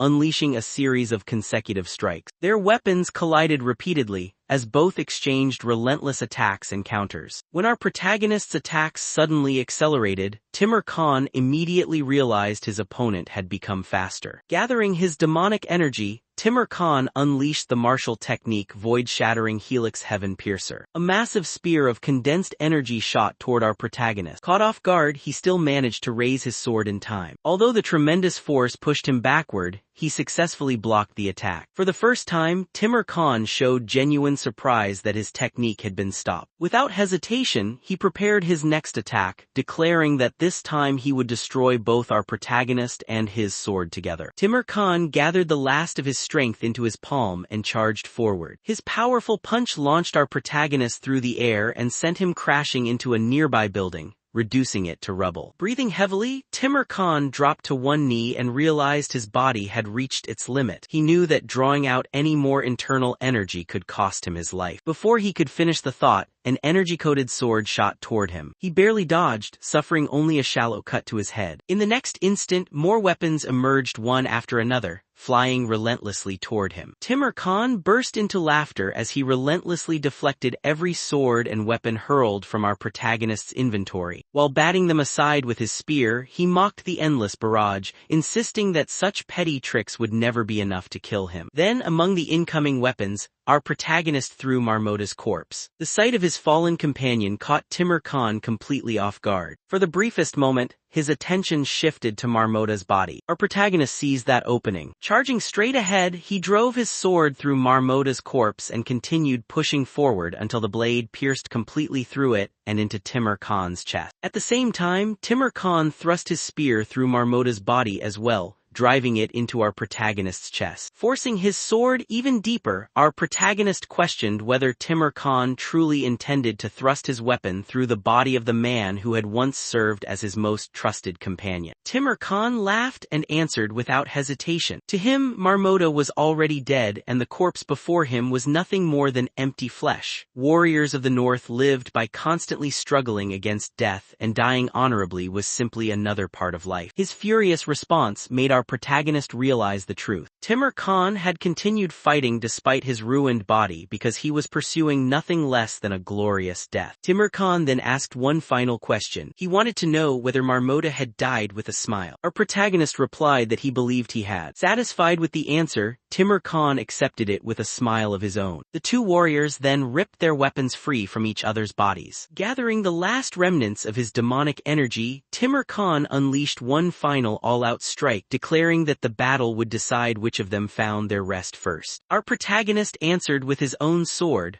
pouring all of his remaining power into a technique of his own. Their attacks collided head-on. The impact shattered the ground beneath them and illuminated the battlefield before erupting into a massive explosion. As the dust settled, Timur Khan lay on the ground with a gaping hole through his abdomen, critically wounded by our protagonist's final strike. Our protagonist had also paid a terrible price. The collision had completely torn away one of his limbs, leaving him gravely injured. Lying on the ground, Timur Khan asked what the final technique had been. With a devilish grin, our protagonist revealed that it was not an ancient martial art at all, but one he had created himself.